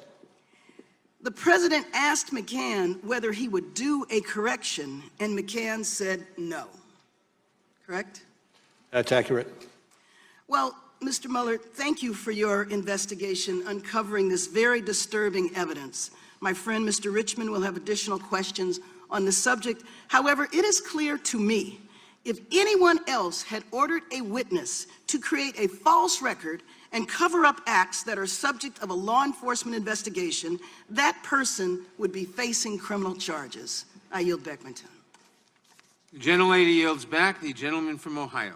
Director, the FBI interviewed Joseph Mifsud on February 10th, 2017. In that interview, Mr. Mifsud lied. You point this out on page 193, volume 1. Mifsud denied. Mifsud also falsely stated. In addition, Mifsud omitted. 3 times he lied to the FBI, yet you didn't charge him with the crime. Excuse me, did you say one? I'm sorry, did you say 193? Volume 1, 193. He lied 3 times. You pointed out in the report. Why didn't you charge him with the crime? I can't get into internal deliberations with regard who would or would not be Charge a lot of other people for making false statements. Let's remember this. Let's remember this. In 2016, the FBI did something they probably haven't done before. They spied on 2 American citizens associated with a presidential campaign, George Papadopoulos and Carter Page. With Carter Page, they went to the FISA court. They used the now famous dossier as part of the reason they were able to get the warrant and spy on Carter Page for a better part of a year. With Mr. Papadopoulos, they didn't go to the court. They used human sources. All kinds of, from about the moment Papadopoulos joins the Trump campaign, you got all these people all around the world starting to swirl around him. Names like Halper, Downer, Mifsud, Thompson, meeting in Rome, London, all kinds of places. The FBI even sent a lady posing as somebody else, went by the name Azra Turk, even dispatched her to London to spy on Mr. Papadopoulos. In one of these meetings, Mr. Papadopoulos is talking to a foreign diplomat, and he tells the diplomat, Russians have dirt on Clinton. That diplomat then contacts the FBI, and the FBI opens an investigation based on that fact. You point this out on page 1 of the report. July 31st, 2016, they open the investigation based on that piece of information. Diplomat tells Papadopoulos, Russians have dirt, Papadopoulos tells the diplomat, Russians have dirt on Clinton. Diplomat tells the FBI. What I'm wondering is, who told Papadopoulos? How'd he find out? I can't get into the evidentiary Yes, you can, because you wrote about it. You gave us the answer. Page 192 of the report, you tell us who told him. Joseph Mifsud. Joseph Mifsud's the guy who told Papadopoulos, the mysterious professor who lives in Rome and London, teaches in 2 different universities. This is the guy who told Papadopoulos. He's the guy who starts it all.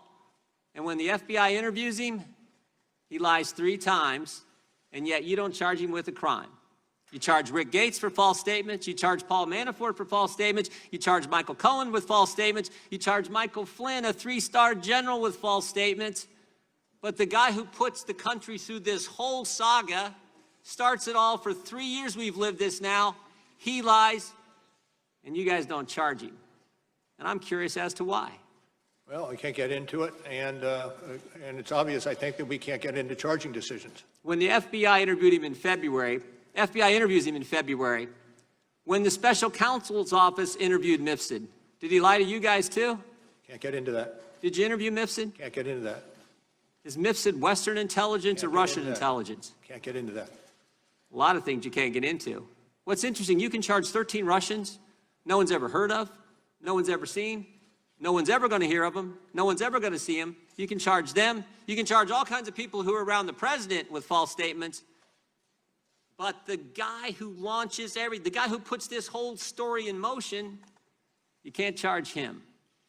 I think that's amazing. I'm not certain I agree with your characterizations. Well, I'm reading from your report.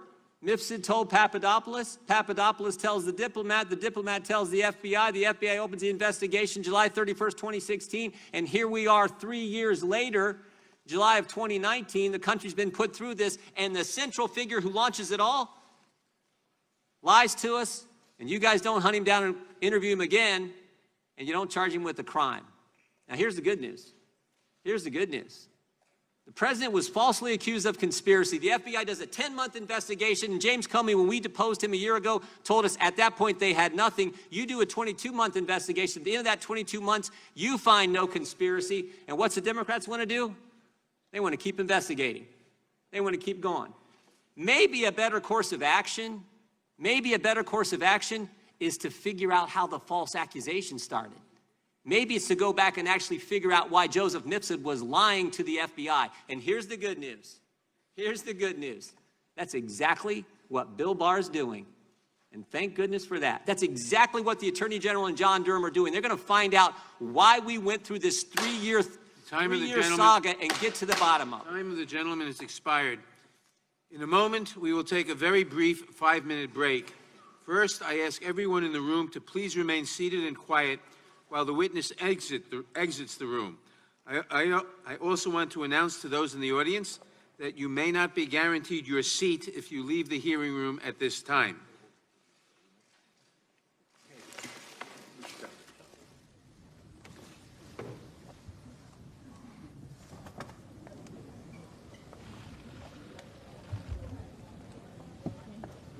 It is time the committee will take a very short recess.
come to order.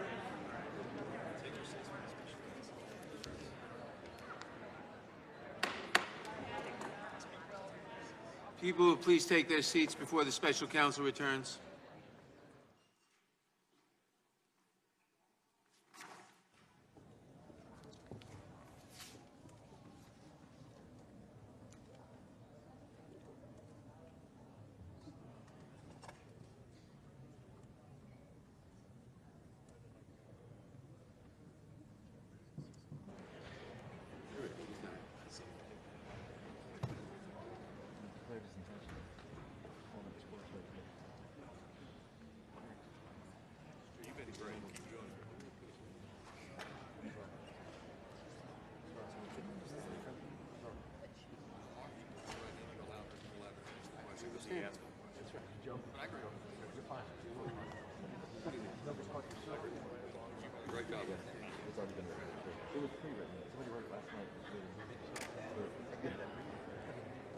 Yep.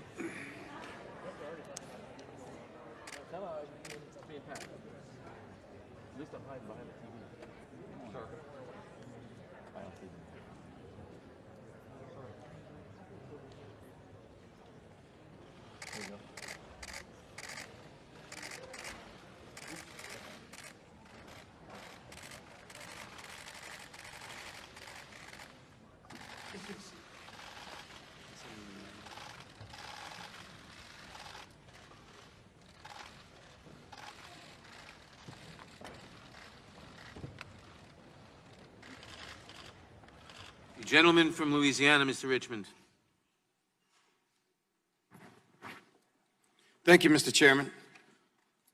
Mr. Mueller, Congressman Deutsch addressed Trump's request to McGahn to fire you.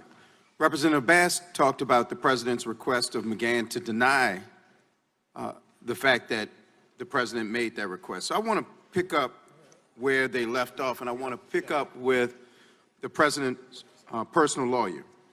In fact, there was evidence that the president's personal lawyer was alarmed at the prospect of the president meeting with Mr. McGahn to discuss Mr. McGahn's refusal to deny the New York Times report about the president trying to fire you, correct? Correct. In fact, the president's counsel was so alarmed by the prospect of the president's meeting with McGahn that he called Mr. McGahn's counsel and said that McGahn could not resign no matter what happened in the Oval Office that day, correct? Correct. So it's accurate to say that the president knew that he was asking McGahn to deny facts that McGahn, quote, had repeatedly said were accurate, unquote. Isn't that right? Correct.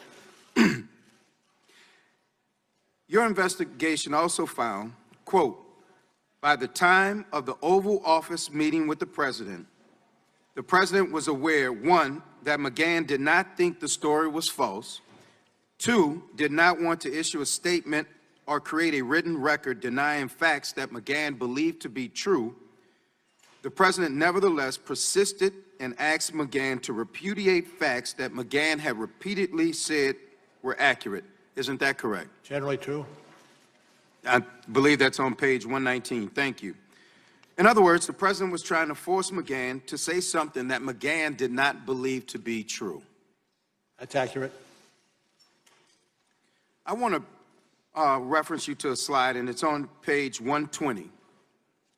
And it says, substantial evidence indicates that in repeatedly urging McGahn to dispute that he was ordered to have the special counsel terminated, the president acted for the purpose of influencing McGahn's account in order to deflect or prevent further scrutiny of the president's conduct towards the investigation. It's accurate. Can you explain what you meant there? I'm just going to leave it in, as it appears in the report. So it's fair to say the president tried to protect himself by asking staff to falsify records relevant to an ongoing investigation. I would say that's generally a summary. Would you say that that action, the president tried to hamper the investigation by asking staff to falsify records relevant to your I'm investigation? just going to refer you to the report, if I could, for review of that episode. Thank you. Also, the president's attempt to get McGahn to create a false written record were related to Mr. Trump's concerns about your obstruction of justice inquiry, correct? I believe that to be true. In fact, at that same Oval Office meeting, did the president also ask McGahn why he had told, quote, why he had told special counsel's office investigators that the president told him to have you removed, unquote? And what was the question, sir, if I might? Let me go to the next one. The president, quote, criticized McGahn for telling your office about the June 17, 2017 events when he told McGahn to have you removed, correct? Correct. In other words, the president was criticizing his White House counsel for telling law enforcement officials what he believed to be the truth. I again go back to the text of the report. Well, let me go a little bit further. Would it have been a crime if Mr. McGahn had lied to you about the president ordering him to fire you?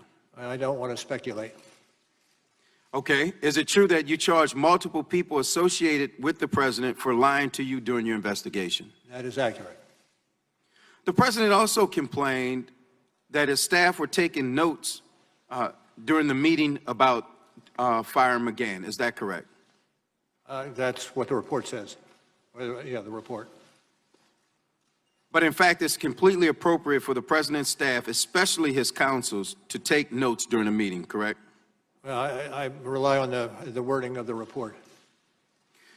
Well, thank you, Director Mueller, for your investigation into whether the president attempted to obstruct justice by ordering his White House counsel, Don McGahn, to lie to protect the president, and then to create a false record about it. It is clear that any other person who engaged in such conduct would be charged with a crime. We will continue our investigation and we will hold the president accountable because no one is above the law. Thank The you. gentleman from Florida. Director Mueller, can you state with confidence that the Steele dossier was not part of Russia's disinformation campaign? No, as I said in my opening statement,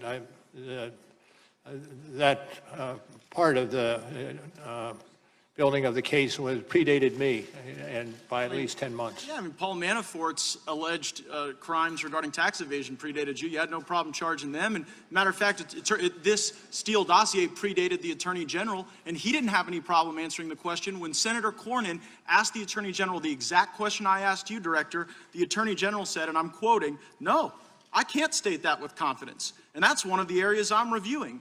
I'm concerned about it, and I don't think it's entirely speculative. Now, if something is not entirely speculative, then it must have some factual basis, but you identify no factual basis regarding the dossier or the possibility that it was part of the Russia disinformation campaign. Now, Christopher Steele's reporting is referenced in your report. Steele reported to the FBI that senior Russian foreign ministry figures, along with other Russians, told him that there was, and I'm quoting from the Steele dossier, extensive evidence of conspiracy between the Trump campaign team and the Kremlin. So here's my question. Did Russians really tell that to Christopher Steele, or did he just make it all up and was he lying to the FBI? Let me back up a second, if I could, and say, as I said earlier, with regard to the Steele, that's beyond my purview. No, it is exactly your purview, Director Mueller, and here's why. Only one of two things is possible, right? Either Steele made this whole thing up and there were never any Russians telling him of this vast criminal conspiracy that you didn't find, or Russians lied to Steele. Now, if Russians were lying to Steele to undermine our confidence in our duly elected president, that would seem to be precisely your purview, because you stated in your opening that the organizing principle was to fully and thoroughly investigate Russia's interference. But you weren't interested in whether or not Russians were interfering through Christopher Steele. And if Steele was lying, then you should have charged him with lying like you charged a variety of other people, but you say nothing about this in your report. Well, sir. Meanwhile, Director, you're quite loquacious on other topics. You write 3,500 words about the June 9 meeting between the Trump campaign and Russian lawyer Veselnitskaya. You write on page 103 of your report that the president's legal team suggested, and I'm quoting from your report, that the meeting might have been a setup by individuals working with the firm that produced the Steele reporting. So I'm going to ask you a very easy question, Director Mueller. On the week of June 9, Who did Russian lawyer Veselnitskaya meet with more frequently? The Trump campaign or Glenn Simpson, who was functionally acting as an operative for the Democratic National Committee? Well, what I think is missing here is the fact that this is under investigation elsewhere in the Justice Department. I get that, Director. And if I can finish, sir, and consequently, it's not within my purview. Department of Justice and FBI should be responsive to questions on this particular issue. It is absurd to suggest that a operative for the Democrats was meeting with this Russian lawyer the day before and the day after the Trump Tower meeting, and yet that's not something you referenced. Now, Glenn Simpson testified under oath. He had dinner with Veselnitskaya the day before and the day after this meeting with the Trump team. Do you have any basis, as you sit here today, to believe that Steele was lying? As I said before, and I'll say again, it's not my purview. Others are investigating what you So it's not your addressed. purview to look into whether or not Steele's lying. It's not your purview to look into whether or not anti-Trump Russians are lying to Steele. And it's not your purview to look at whether or not Glenn Simpson was meeting with the Russians the day before and the day after you write 3,500 words about the Trump campaign meeting. So I'm wondering how these decisions are guided. I look at the Inspector General's report. I'm citing from page 404 of the Inspector General's report. It states, Page stated, Trump's not ever going to be president, right? Right. Strzok replied, no, he's not. We'll stop it. Also in the Inspector General's report, there's someone identified as attorney number 2.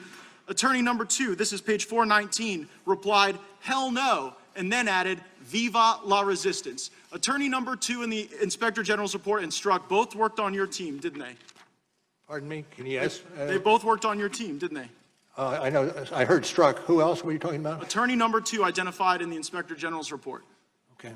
And the question was? Did he work for you? The guy who said viva la resistance. Peter Strzok worked for me for a period of time. Yes. Yeah, but so did the other guy that said viva la resistance. And here's what I'm kind of noticing, Director Mueller. When people associated with Trump lied, you threw the book at them. When Christopher Steele lied, nothing. And so it seems to be that when Glenn Simpson met with Russians, nothing. When the Trump campaign met with Russians, 3,500 words. And maybe the reason why there are this discrepancies in what you focused on is because the team was so biased. Time of the gentleman has expired. Pledged to stop Trump. Jeffries of New York is recognized.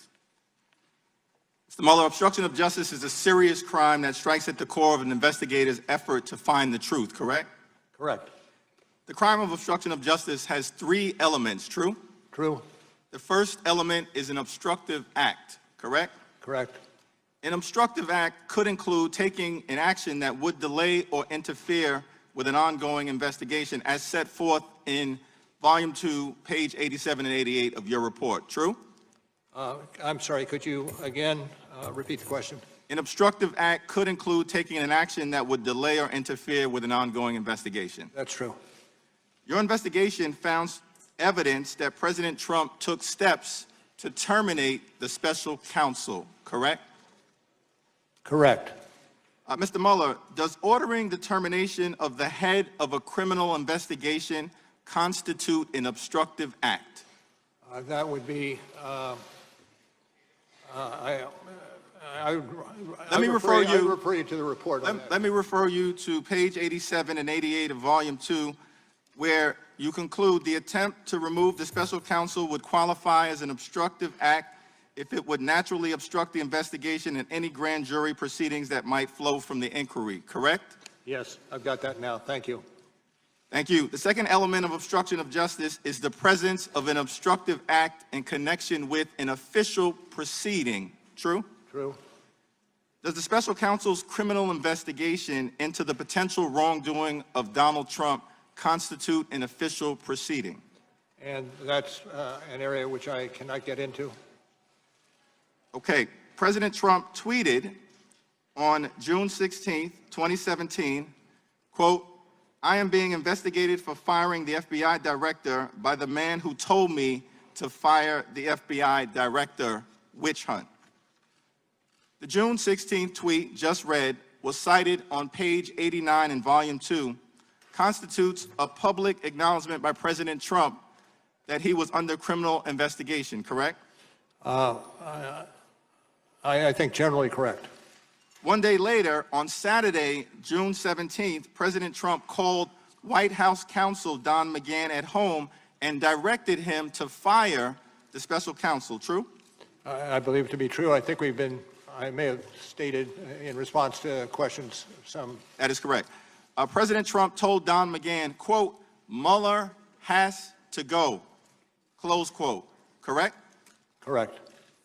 Your report found on page 89, volume 2, that substantial evidence indicates that by June 17th, the president knew his conduct was under investigation by a federal prosecutor who could present any evidence of federal crimes to a grand jury. True? True.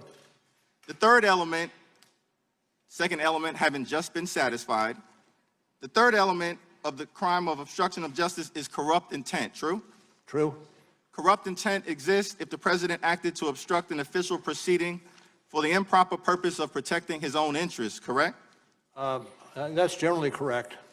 Thank you. The only thing I would say is we are going through the three elements of the proof of the obstruction of justice charges. When the fact of the matter is, we got. Excuse me, just one second. Well, thank you, Mr. Mueller. Let me move on in the interest of time. Upon learning about the appointment of the special counsel, your investigation found that Donald Trump stated to the then Attorney General, quote, "Oh my God, this is terrible. This is the end of my presidency. I'm effed." Is that correct? Correct. Is it fair to say that Donald Trump viewed the special counsel's investigation into his conduct as adverse to his own interests? I think that generally is true. The investigation found evidence, quote, that the president knew that he should not have directed Don McGahn to fire the special counsel, correct? And where do you have that quote? Page 90, volume 2. There's evidence that the president knew he should not have made those calls to McGahn, close quote. I see that, yes, that's accurate. The investigation also found substantial evidence that President Trump repeatedly urged McGahn to dispute that he was ordered to have the special counsel terminated, correct? Correct. The investigation found substantial evidence that when the president ordered Don McGahn to fire the special counsel and then lie about it, Donald Trump, 1, committed an obstructive act, 2, connected to an official proceeding, 3, did so with corrupt intent. Those are the elements of obstruction of justice. This is the United States of America. No one is above the law. No one. The president must be held accountable one way or the other. Let me just say, if I might, I don't subscribe necessarily to your the way you analyze that. I'm not saying it's out of the ballpark, but I'm not supportive of that analytical charge. Thank you. Thank you, Mr. Chairman. Mr. Mueller over here. Hi. Hi. I want to start by thanking you for your service. You joined the Marines and led a rifle platoon in Vietnam, where you earned a Bronze Star, Purple Heart, and other commendations. You served as an assistant United States attorney leading the homicide unit here in D.C., U.S. attorney for the District of Massachusetts and later Northern District of California, assistant attorney general for DOJ's criminal division, and the FBI director. So thank you. I appreciate that. But having reviewed your biography, it puzzles me why you handled your duties in this case the way you did. The report contradicts what you taught young attorneys at the Department of Justice, including to ensure that every defendant is treated fairly, or as Justice Sutherland said in the Berger case, a prosecutor is not the representative of an ordinary party to a controversy, but of a sovereignty, whose interest in a criminal prosecution is not that it shall win a case, but that justice shall be done, and that the prosecutor may strike hard blows, but he is not at liberty to strike foul ones. By listing the 10 factual situations and not reaching a conclusion about the merits of the case, you unfairly shifted the burden of proof to the president, forcing him to prove his innocence while denying him a legal forum to do so. And I've never heard of a prosecutor declining a case and then holding a press conference to talk about the defendant. You noted 8 times in your report that you had a legal duty under the regulations to either prosecute or decline charges. Despite this, you disregarded that duty. As a former prosecutor, I'm also troubled with your legal analysis. You discussed 10 separate factual patterns involving alleged obstruction, and then you failed to separately apply the elements of the applicable statutes. I looked at the 10 factual situations, and I read the case law. And I have to tell you, just looking at the Flynn matter, for example, the 4 statutes that you cited for possible obstruction, 1503, 1505, 1512b3 and 1512c2. When I look at those concerning the Flynn matter, 1503 is inapplicable because there wasn't a grand jury or trial jury impaneled, and Director Comey was not an officer of the court as defined by the statute. Section 1505 criminalizes acts that would obstruct or impede administrative proceedings as those before Congress or an administrative agency. The Department of Justice Criminal Resource Manual states that the FBI investigation is not a pending proceeding. 1512b3 talks about intimidation, threats of force to tamper with a witness. General Flynn at the time was not a witness, and certainly Director Comey was not a witness. And 1512c2 talks about tampering with a record, and as Joe Biden described the statute as being debated on the Senate floor, he called this a statute criminalizing document shredding, and there's nothing in your report that alleges that the president destroyed any evidence. So what I have to ask you, and what I think people are working around in this hearing is, let me lay a little foundation for it. The ethical rules require that a prosecutor have a reasonable probability of conviction to bring a charge. Is that correct? Sounds generally accurate. Okay. And the regulations concerning your job as special counsel state that your job is to provide the Attorney General with a confidential report explaining the prosecution or declination decisions reached by your office. You recommended declining prosecution of President Trump and anyone associated with his campaign because there was insufficient evidence to convict for a charge of conspiracy with Russian interference in the 2016 election. Is that fair? That's fair. Was there sufficient evidence to convict President Trump or anyone else with obstruction of justice? We did not make that calculation. How could you not have made the calculation with the regulation? The OLC opinion, Office of Legal Counsel, indicates that we cannot indict a sitting president. So one of the tools that a prosecutor would use is not there. Okay, but let me just stop. You made the decision on the Russian interference. You couldn't have indicted the president on that, and you made the decision on that. But when it came to obstruction, you threw a bunch of stuff up against the wall to see what would stick. Well, and that is fundamentally unfair. I would not agree to that characterization at all. What we did is provide to the Attorney General in the form of a confidential memorandum our understanding of the case. Those cases that were brought, those cases were declined, and that one case where the president cannot be charged with a crime. Okay, but could you charge the president with a crime after he left office? Yes. You believe that you could charge the President of the United States with obstruction of justice after he left office? Yes. Ethically, under the ethical standards? Well, I'm not certain because I haven't looked at the ethical standards, but the OLC opinion says that the prosecutor, while he cannot bring a charge against the sitting president, nonetheless, he can continue the investigation to see if there are any other persons who might be drawn into the conspiracy. Time of the gentleman has expired. The gentleman from Rhode Island. Director, as you know, we are specifically focusing on 5 separate obstruction episodes here today. I'd like to ask you about the 3rd episode. It's the section of your report entitled "The President's Efforts to Curtail the Special Counsel Investigation," beginning at page 90. And by curtail, you mean limit, correct? Correct. My colleagues have walked through how the President tried to have you fired through the White House counsel, and because Mr. McGahn refused the order, the President asked others to help limit your investigation. Is that correct? Correct. And was Corey Lewandowski one such individual? And again, can you remind me what character? Well, Corey Lewandowski is the president's former campaign manager, correct? Correct. Did he have any official position in the Trump administration? I don't believe so.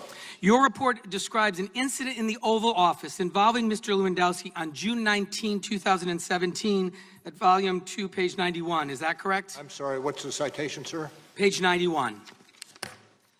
Of the 2nd volume? Yes. And a meeting in the Oval Office between Mr. Lewandowski and the president. Okay. And that was just 2 days after the president called Don McGahn at home and ordered him to fire you. Is that correct? Apparently so. So right after his White House counsel, Mr. McGahn, refused to follow the president's order to fire you, the president came up with a new plan. And that was to go around all of his senior advisors and government aides to have a private citizen try to limit your investigation. What did the president tell Mr. Lewandowski to do?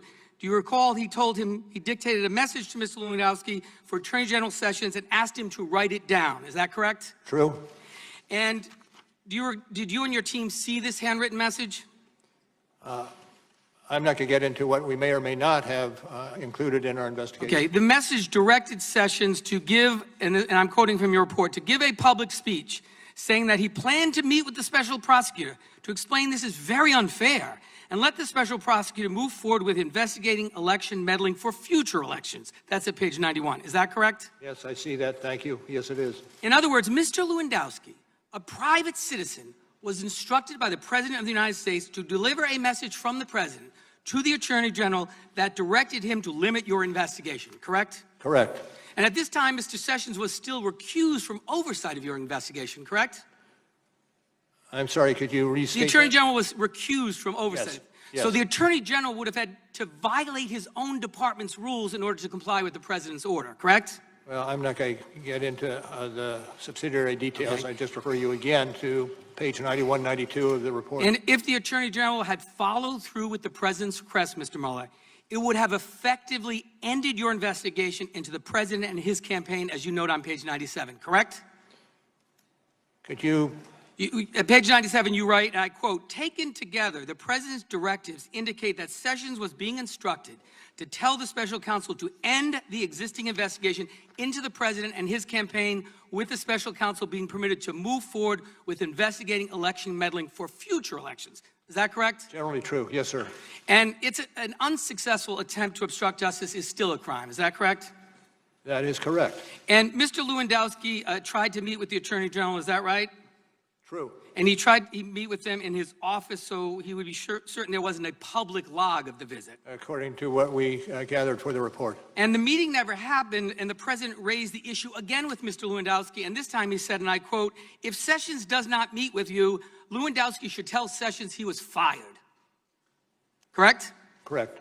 So immediately following the meeting with the President, Lewandowski then asked Mr. Dearborn to deliver the message, who's the former Chief of Staff to Mr. Sessions, and Mr. Dearborn refuses to deliver it because he doesn't feel comfortable. Isn't that correct? Generally correct, yes. So just so we're clear, Mr. Mueller, 2 days after the White House counsel, Don McGahn, refused to carry out the President's order to fire you, the President directed a private citizen to tell the Attorney General of the United States, who was recused at the time, to limit your investigation to future elections, effectively ending your investigation into the 2016 Trump campaign. Is that correct? Well, I'm not going to adopt your characterization. I'll say that the facts as laid out in the report are accurate.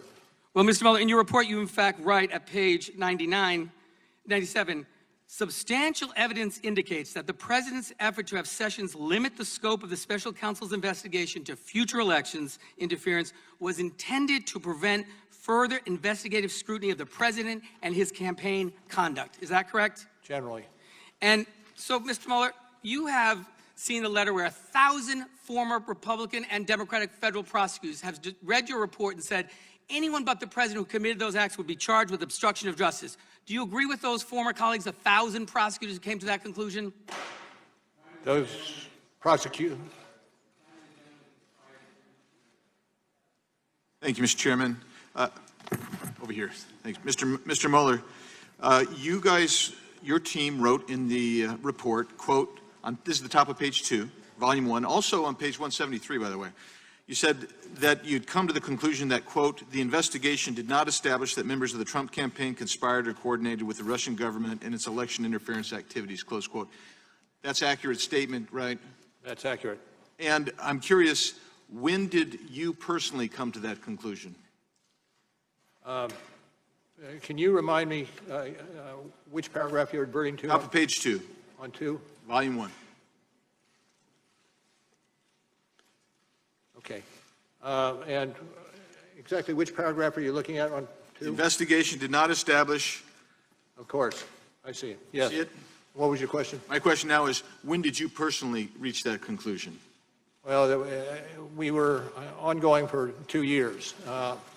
Right, you were ongoing, you wrote it at some point during that 2-year period, but at some point you had to come to a conclusion that that I don't think there's not a conspiracy going on here. There was no conspiracy between this president. I'm not talking about the rest of the president's team. I'm talking about this president and the Russians. As you understand, developing a criminal case, you get pieces of information, witnesses, and the like, as you make your case. Right. And when you make a decision on a particular case depends on a number of factors. Right, I understand So I all cannot this. say specifically that we reached a decision on a particular defendant at a particular point in time. But it was some time well before you wrote the report, fair enough? I mean, you wrote the report dealing with a whole myriad of issues. Certainly, at some time prior to that report is when you reached the decision that, okay, with regard to the president himself, I don't find anything here. Fair enough? Well, I'm not certain I do agree with that. So you waited till the last minute when you were actually writing the report and say, oh, okay. No, but there are various aspects of the development of Sure, and that's my point. There are various aspects that happen, but somewhere along the pike, you will come to a conclusion. There's no there for this defendant. Isn't that right? So apparently, I can't speak. You can't say when. Fair enough. So no, I'm not. No, I'm asking the sworn witness. Mr. Mueller, evidence suggests that on May 10th, 2017, at approximately 7:45 a.m., 6 days before the DAG Deputy Attorney General appointed you special counsel, Mr. Rosenstein called you and mentioned the appointment of a special counsel. Not necessarily that you'd be appointed, but that you had a discussion of that. Is that true? May 10th, 2017. I don't have any. I don't have any knowledge of that occurring. You don't have any knowledge, or you don't recall? I don't have any knowledge. Evidence also suggests. Given that what I saw you do, are you questioning that? Well, I just find it intriguing. Let me just tell you that there's evidence that suggests that that phone call took place and that that's what was said. So let's move to the next question. Evidence suggests that also on May 12, 2017, 5 days before the DAG appointed you special counsel, you met with Mr. Rosenstein in person. Did you discuss the appointment of a special counsel then? Not necessarily that you, but that there would be a special counsel. I've gone into waters that don't allow me to give you an answer to that particular question. It relates to the internal discussions he would have in terms of indicting an individual. It has nothing to do with indictment. It has to do with special counsel and whether you discussed that with Mr. Rosenstein. Evidence also suggests that on May 13, 4 days before you were appointed special counsel, you met with former Attorney General Sessions and Rosenstein, and you spoke about special counsel. Do you remember that? Not offhand, no. Okay. And on May 16th, the day before you were appointed special counsel, you met with the president and Rod Rosenstein. Do you remember having that meeting? Yes. And discussion of the position of FBI director took place. Do you remember that? Yes. And did you discuss at any time in that meeting Mr. Comey's termination? No. Did you discuss at any time in that meeting the potential appointment of a special counsel? Not necessarily you, but just in general terms. I can't get into the discussions on that. How many times did you speak to Mr. Rosenstein before May 17th, which is the day you got appointed, regarding the appointment of special counsel? How many times prior to that did you discuss? I can't tell you how many times. Is that because you don't recall, or are you just? I do not recall. Okay, thank you. How many times did you speak with Mr. Comey about any investigations pertaining to Russia prior to May 17, 2017? Did you have any? Zero. Zero? Zero. Okay. Now, my time has expired, so. Time of the gentleman has expired. The gentleman from California. Director Mueller, going back to the president's obstruction via Corey Lewandowski, it was referenced that 1,000 former prosecutors who served under Republican and Democratic administrations with 12,000 years of federal service wrote a letter regarding the president's conduct. Are you familiar with that letter? I've read about that letter, yes. And some of the individuals who signed that letter, the statement of former prosecutors, are people you worked with. Is that right? Quite probably, yes. People that you respect? Quite probably, yes. And in that letter, they said all of this conduct, trying to control and impede the investigation against the president by leveraging his authority over others, is similar to conduct we have seen charged against other public officials and people in powerful positions. Are they wrong? They have a different case. Do you want to sign that letter, Director Mueller? They have a different case. Director Mueller, thank you for your service, going all the way back to the 60s when you courageously served in Vietnam. Because I have a seat on the Intelligence Committee, I'll have questions later. And because of our limited time, I will ask to enter this letter into the record under unanimous consent and yield to my colleague from California, Mr. Liu. Thank you, Director Mueller, for your long history of service to our country, including your service as a Marine, where you earned a Bronze Star with a V device. I'd like to now turn to the elements of obstruction of justice as applied to the President's attempts to curtail your investigation. The first element of obstruction of justice requires an obstructive act, correct? Correct. Okay, I'd like to direct you to page 97 of Volume 2 of your report. And you wrote there on page 97, quote, Sessions was being instructed to tell the special counsel to end the existing investigation into the president and his campaign, unquote. That's in the report, correct? Correct. That would be evidence of an obstructive act because it would naturally obstruct their investigation, correct? Correct. Okay. Let's turn now to the second element of the crime of obstruction of justice, which requires a nexus to an official proceeding. Again, I'm going to direct you to page 97, the same page of Volume 2, and you wrote, quote, by the time of the President's initial one-on-one meeting with Lewandowski on June 19, 2017, the existence of a grand jury investigation supervised by the special counsel was public knowledge. That's in the report, correct? Correct. That would constitute evidence of a nexus to an official proceeding because a grand jury investigation is an official proceeding, correct? Well, yes. Okay. I'd like to now turn to the final element of the crime of obstruction of justice. On that same page, page 97, do you see where there's the intent section on that page? I do see Part that. C. All right. Would you be willing to read the first sentence? And that was starting with Substantial evidence. indicates that the President's. Yeah, if you could read that first sentence, would you be willing to do that? I'm happy to have you read it. Okay, I will read it then. You wrote, quote, substantial evidence indicates that the President's effort to have Sessions limit the scope of the special counsel's investigation to future election interference was intended to prevent further investigative scrutiny of the President's and his campaign's conduct, unquote. That's in the report, correct? That is in the report, and I rely what's in the report to indicate what's happened in the paragraphs that we've been discussing. Thank you. So to recap what we've heard, we have heard today that the President ordered former White House counsel Don McGahn to fire you. The President ordered Don McGahn to then cover that up and create a false paper trail. And now we've heard the President ordered Corey Lewandowski to tell Jeff Sessions to limit your investigation so that you stop investigating the President. I believe a reasonable person looking at these facts could conclude that all three elements of the crime of obstruction of justice have been met. And I'd like to ask you, the reason, again, that you did not indict Donald Trump is because of OLC opinion stating that you cannot indict a sitting president, correct? That is correct. The fact that their orders by the President were not carried out, that is not a defense to obstruction of justice because the statute itself is quite broad. It says that as long as you endeavor or attempt to obstruct justice, that would also constitute a crime. I'm not going to get into that at this juncture. Okay, thank you.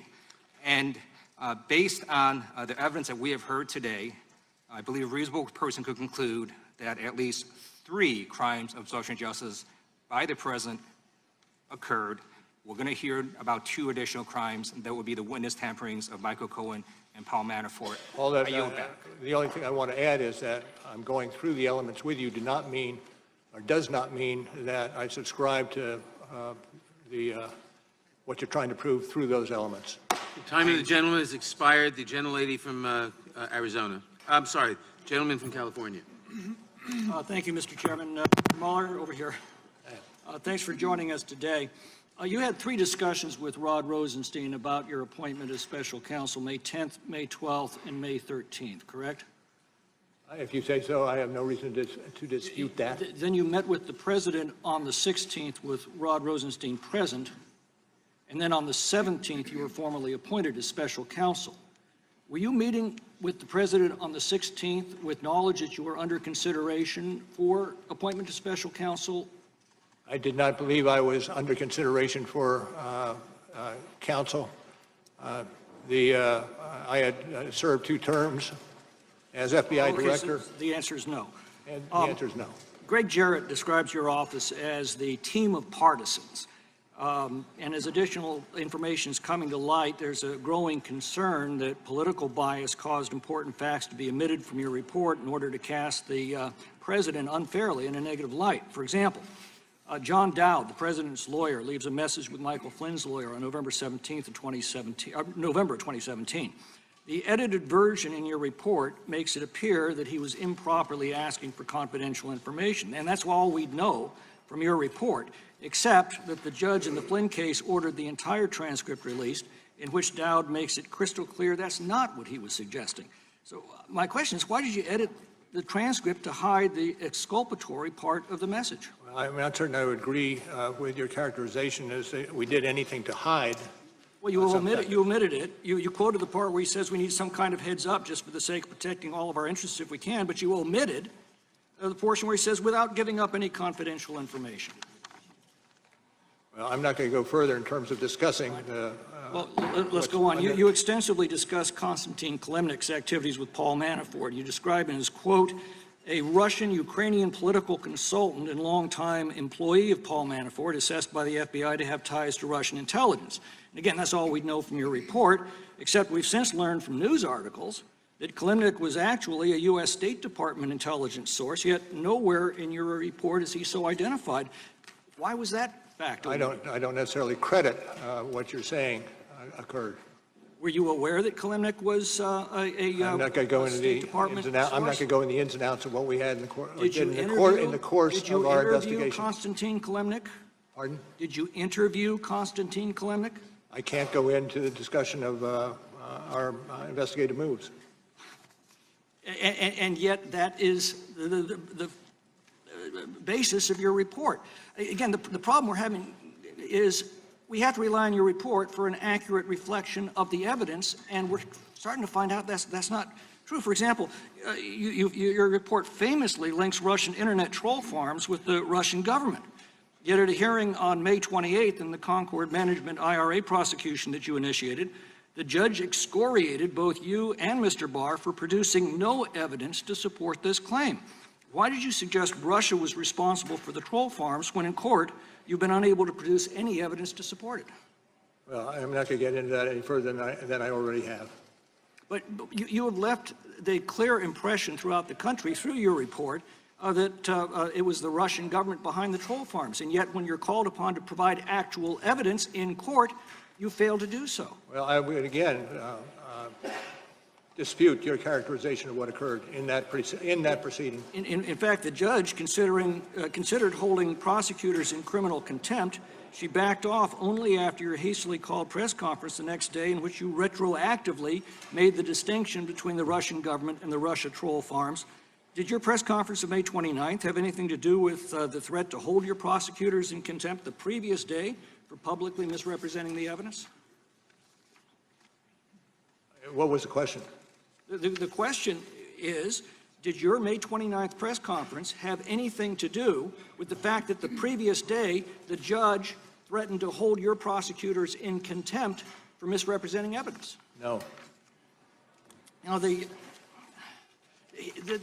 fundamental problem is, as I said, we've got to take your word. Your team faithfully, accurately, impartially, and completely described all of the underlying evidence in the Mueller report, and we're finding more and more instances where this just isn't the case.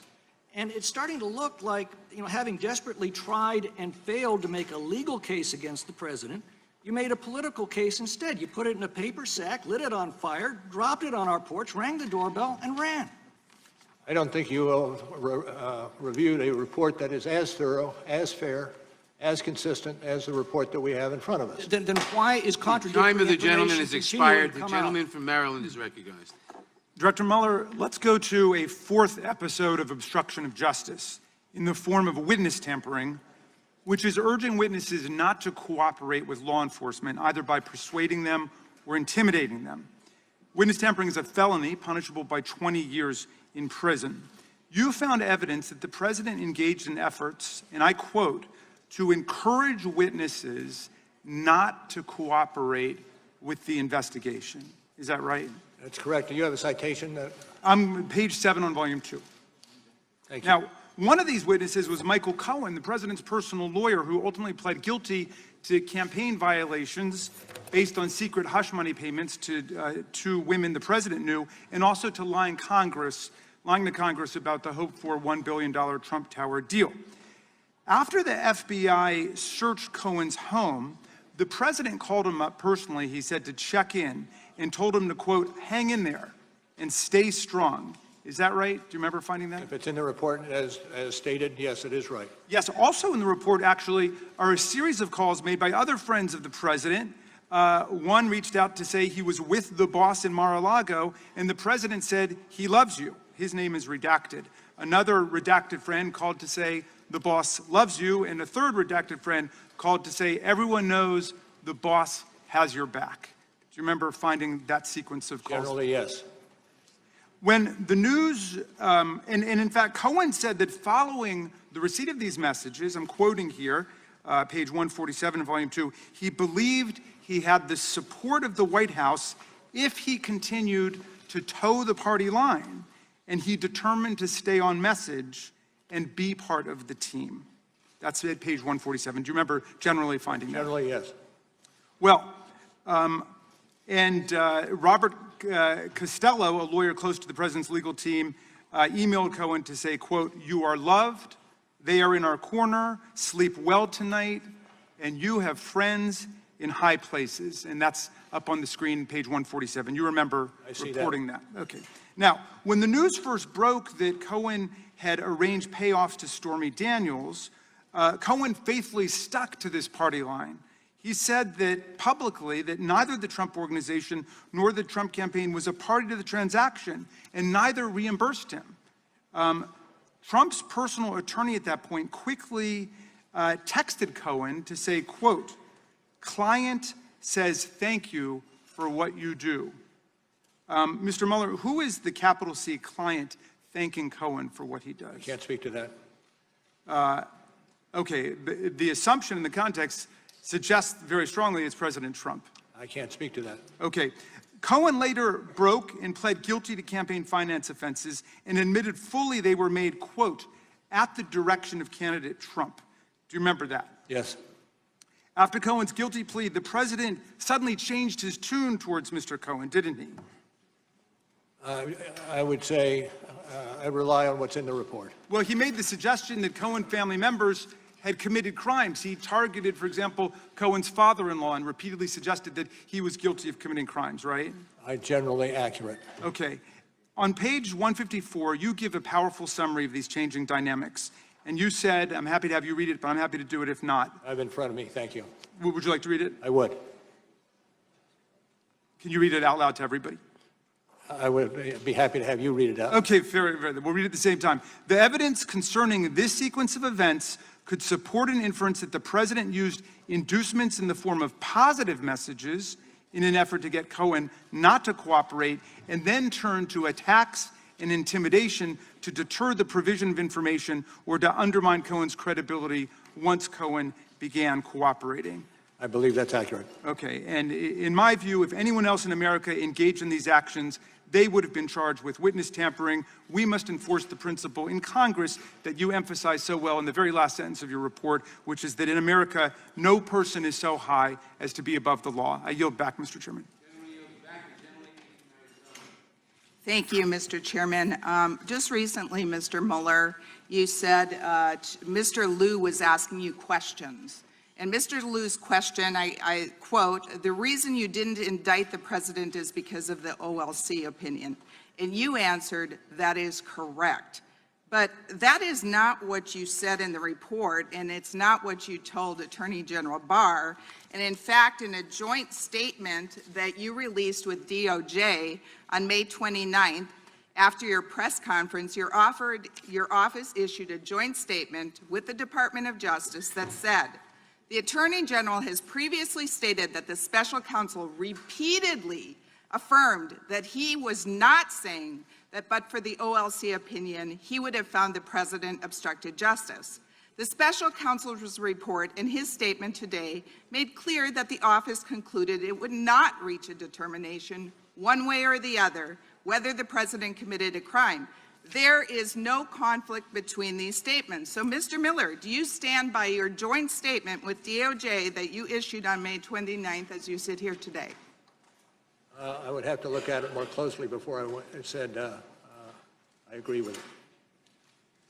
Well, my conclusion is that what you told Mr. Liu really contradicts what you said in the report, and specifically what you said apparently repeatedly to Attorney General Barr, and then you issued a joint statement on May 29th saying that the Attorney General has previously stated that the special counsel repeatedly affirmed that he was not saying, but for the OLC report, that we would have found the President obstructed justice. So I just say there's a conflict. I do have some more questions. Mr. Mueller, there's been a lot of talk today about firing the special counsel and curtailing the investigation. Were you ever fired, Mr. Mueller, from the special? What? Were you ever fired as special counsel, Mr. Mueller? No. No. Were you allowed to complete your investigation unencumbered? Yes. And in fact, you resigned as special counsel when you closed up the office in late May 2019. Is that correct? That's correct. Thank you. Mr. Mueller, on April 18th, the Attorney General held a press conference in conjunction with the public release of your report. Did Attorney General Barr say anything inaccurate, either in his press conference or his March 24th letter to Congress summarizing the principal conclusions of your report? Well, what you are not mentioning is a letter we sent on March 27th to Mr. Barr that raised some issues. And that letter speaks for itself. But then I don't see how you that could be, since AG Barr's letter detailed the principal conclusions of your report, and you have said before that there wasn't anything inaccurate. In fact, you had this joint statement.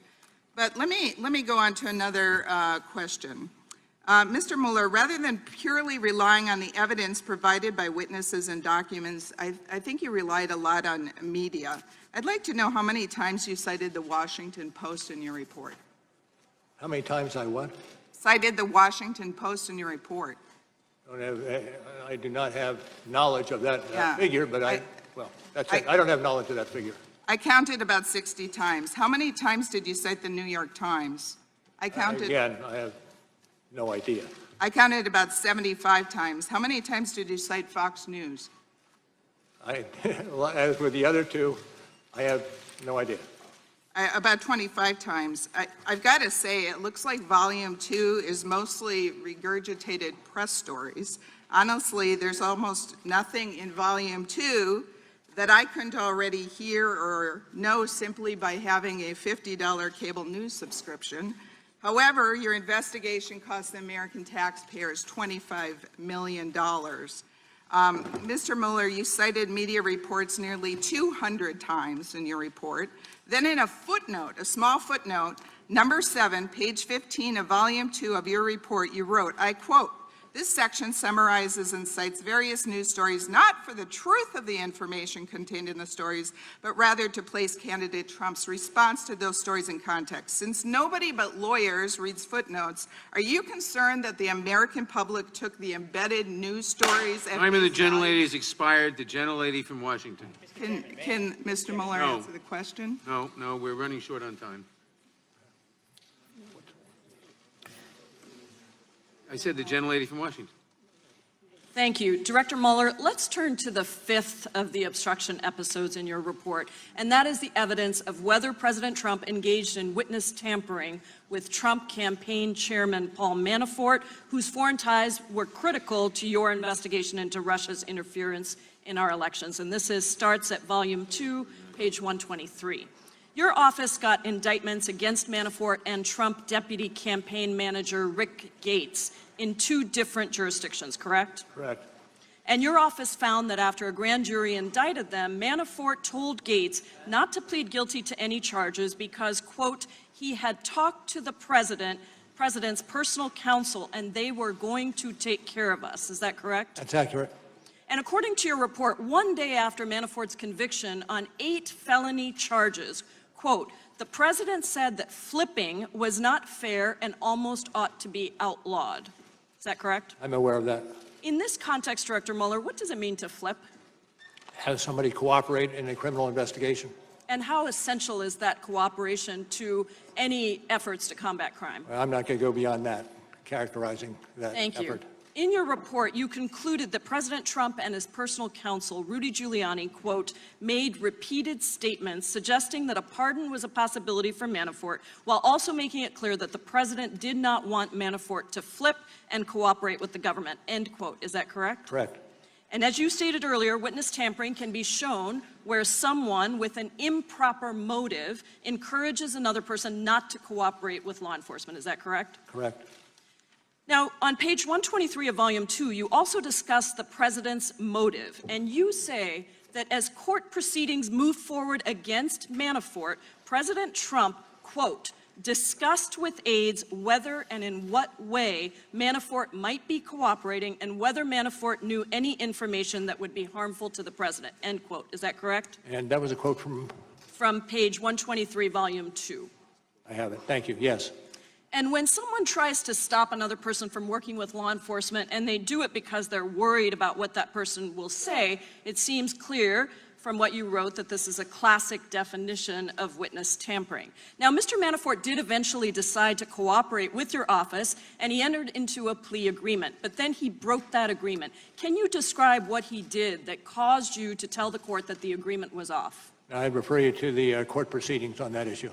So on page 127 of Volume 2, you told the court that Mr. Manafort lied about a number of matters that were material to the investigation, and you said that the Manafort's lawyers also, quote, regularly briefed the president's lawyers on topics discussed and the information that Manafort had provided in interviews with the special counsel's office. Does that sound right? And the source of that is? That's page 127, Volume 2. That's a direct quote. If it's from the report, yes, I'd support it. And 2 days after you told the court that Manafort broke his plea agreement by lying repeatedly, did President Trump tell the press that Mr. Manafort was, quote, very brave because he did not flip? This is page 128 of Volume 2. If it's in the report, I support it as it is set forth. Thank you. Director Mueller, in your report, you make a very serious conclusion about the evidence regarding the president's involvement with the Manafort criminal proceedings. Let me read to you from your report. Evidence concerning the president's conduct toward Manafort indicates that the president intended to encourage Manafort to not cooperate with the government. It is clear that the president both publicly and privately discouraged Mr. Manafort's cooperation or flipping while also dangling the promise of a pardon if he stayed loyal and did not share what he knew about the president. Anyone else who did these things would be prosecuted for them. We must ensure that no one is above the law. And I thank you for being here, Director Mueller. Yield back. Gentleman from Pennsylvania. Thank you, Mr. Chairman. Mr. Mueller, I'm over here, I'm sorry. Mr. Mueller, are you familiar with the now expired independent counsel statute? It's the statute under which Ken Starr was appointed. That Ken Starr did what? I'm sorry. Are you familiar with the independent counsel statute? Are you talking about the one we operating under now or a previous? No, under which Ken Starr was appointed? I am not that familiar with that, but I'd be happy to take your question. Well, the Clinton administration allowed the independent counsel statute to expire after Ken Starr's investigation. The final report requirement was a major reason why the statute was allowed to expire. Even President Clinton's AG, Janet Reno, expressed concerns about the final report requirement. And I'll quote AG Reno. She said, on one hand, the American people have an interest in knowing the outcome of an investigation of their highest officials. On the other hand, the report requirement cuts against many of the most basic traditions and practices of American law enforcement. Under our system, we presume innocence and we value privacy. We believe that information obtained during a criminal investigation should, in most cases, be made public only if there is an indictment and prosecution, not in a lengthy and detailed report filed after a decision has been made not to prosecute. The final report provides a forum for unfairly airing a target's dirty laundry, and it also creates yet another incentive for an independent counsel to over-investigate in order to justify his or her tenure and to avoid criticism that the independent counsel may have left a stone unturned. Again, Mr. Mueller, those are A.G. Reno's words. Didn't you do exactly what A.G. Reno feared? Didn't you publish a lengthy report unfairly airing the target's dirty laundry without recommending charges? I disagree with that. Okay. Did And any of your witnesses have the chance to be cross-examined? Can I just finish my answer on that? Quickly. I operate under the current statute, not the original Okay. statute. So I am most familiar with the current statute, not the older Okay. statute. Did any of the witnesses have a chance to be cross-examined? Did any of the witnesses in our investigation? Yes. I'm not going to answer that. Okay. Did you allow the people mentioned in your report to challenge how they were characterized? I'm not going to get into Okay. that. Given that A.G. Barr stated multiple times during his confirmation hearing that he would make as much of your report public as possible, did you write your report knowing that it would likely be shared with the public? No. Did knowing that the report could and likely would be made public, did that alter the contents which you included? I can't speak to that. Despite the expectations that your report would be released to the public, you left out significant exculpatory evidence. In other words, evidence favorable to the president, correct? Well, I actually would disagree with you. I think we strove to put into the report exculpatory evidence as well. Tom McClintock got into that with you, where he said there was evidence you left out. Well, you make a choice as to what goes into Isn't it an true, indictment. Mr. Mueller, isn't it true that on page 1 of volume 2, you state, when you're quoting the statute, that you had an obligation to either prosecute or not prosecute? Well, generally that is the case. Right. Although most cases are not done in the context of the president. And in this case, you made a decision not to prosecute, correct? No, we made a decision not to decide whether to prosecute or not. So essentially what your report did was everything that A.G. Reno warned against. I can't agree with that characterization. Okay. Well, what you did is you compiled nearly 450 pages of the very worst information you gathered against the target of your investigation, who happens to be the President of the United States. And you did this knowing that you were not going to recommend charges and that the report would be made public. Not true. Mr. Mueller, as a former officer in the United States JAG Corps, I prosecuted nearly 100 terrorists in a Baghdad courtroom. I cross-examined the butcher of Fallujah in defense of our Navy SEALs. As a civilian, I was elected a magisterial district judge in Pennsylvania, so I'm very well versed in the American legal system. The drafting and the publication of some of the information in this report without an indictment, without prosecution, frankly flies in the face of American justice. And I find those facts, this entire process, un-American. I yield the remainder of my time to my colleague, Jim Jordan. Director Mueller, the third FISA renewal happens a month after you're named special counsel. What role did your office play in the third FISA renewal of Carter Page? Not going to talk to that. Time of the gentleman has expired. The gentlelady from Florida. Director Mueller, a couple of my colleagues right here wanted to talk to you or ask you about lies. So let's talk about lies. According to your report, page 9, volume 1, witnesses lied to your office and to Congress. Those lies materially impaired the investigation of Russia interference, according to your report. Other than the individuals who pled guilty to crimes based on their lying to you and your team, did other witnesses lie to you? I think there are probably a spectrum of witnesses in terms of those who are not telling the full truth, and those are outright liars. Thank you very much. Outright liars. It is fair to say then that there were limits on what evidence was available to your investigation of both Russia election interference and obstruction of justice. That's true, and it's usually the case. And that lies by Trump campaign officials and administration officials impeded your investigation. I would generally agree with that. Thank you so much, Director Mueller. You will be hearing more from me in the next hearing, so I yield the balance of my time to Mr. Correa. Thank you. Mr. Mueller, first of all, let me welcome you. Thank you for your service to our country. You're a hero. Vietnam War vet, wounded war vet. We won't forget your service to our country. Thank you, sir. I may begin. Because of time limits, we have gone in depth on only 5 possible episodes of obstruction. There's so much more. And I want to focus on another section of obstruction, which is the President's conduct concerning Michael Flynn, the President's National Security Advisor. In early 2017, the White House counsel and the President were informed that Mr. Flynn had lied to government authorities about his communications with the Russian ambassador during the Trump campaign and transition. Is this correct? Correct.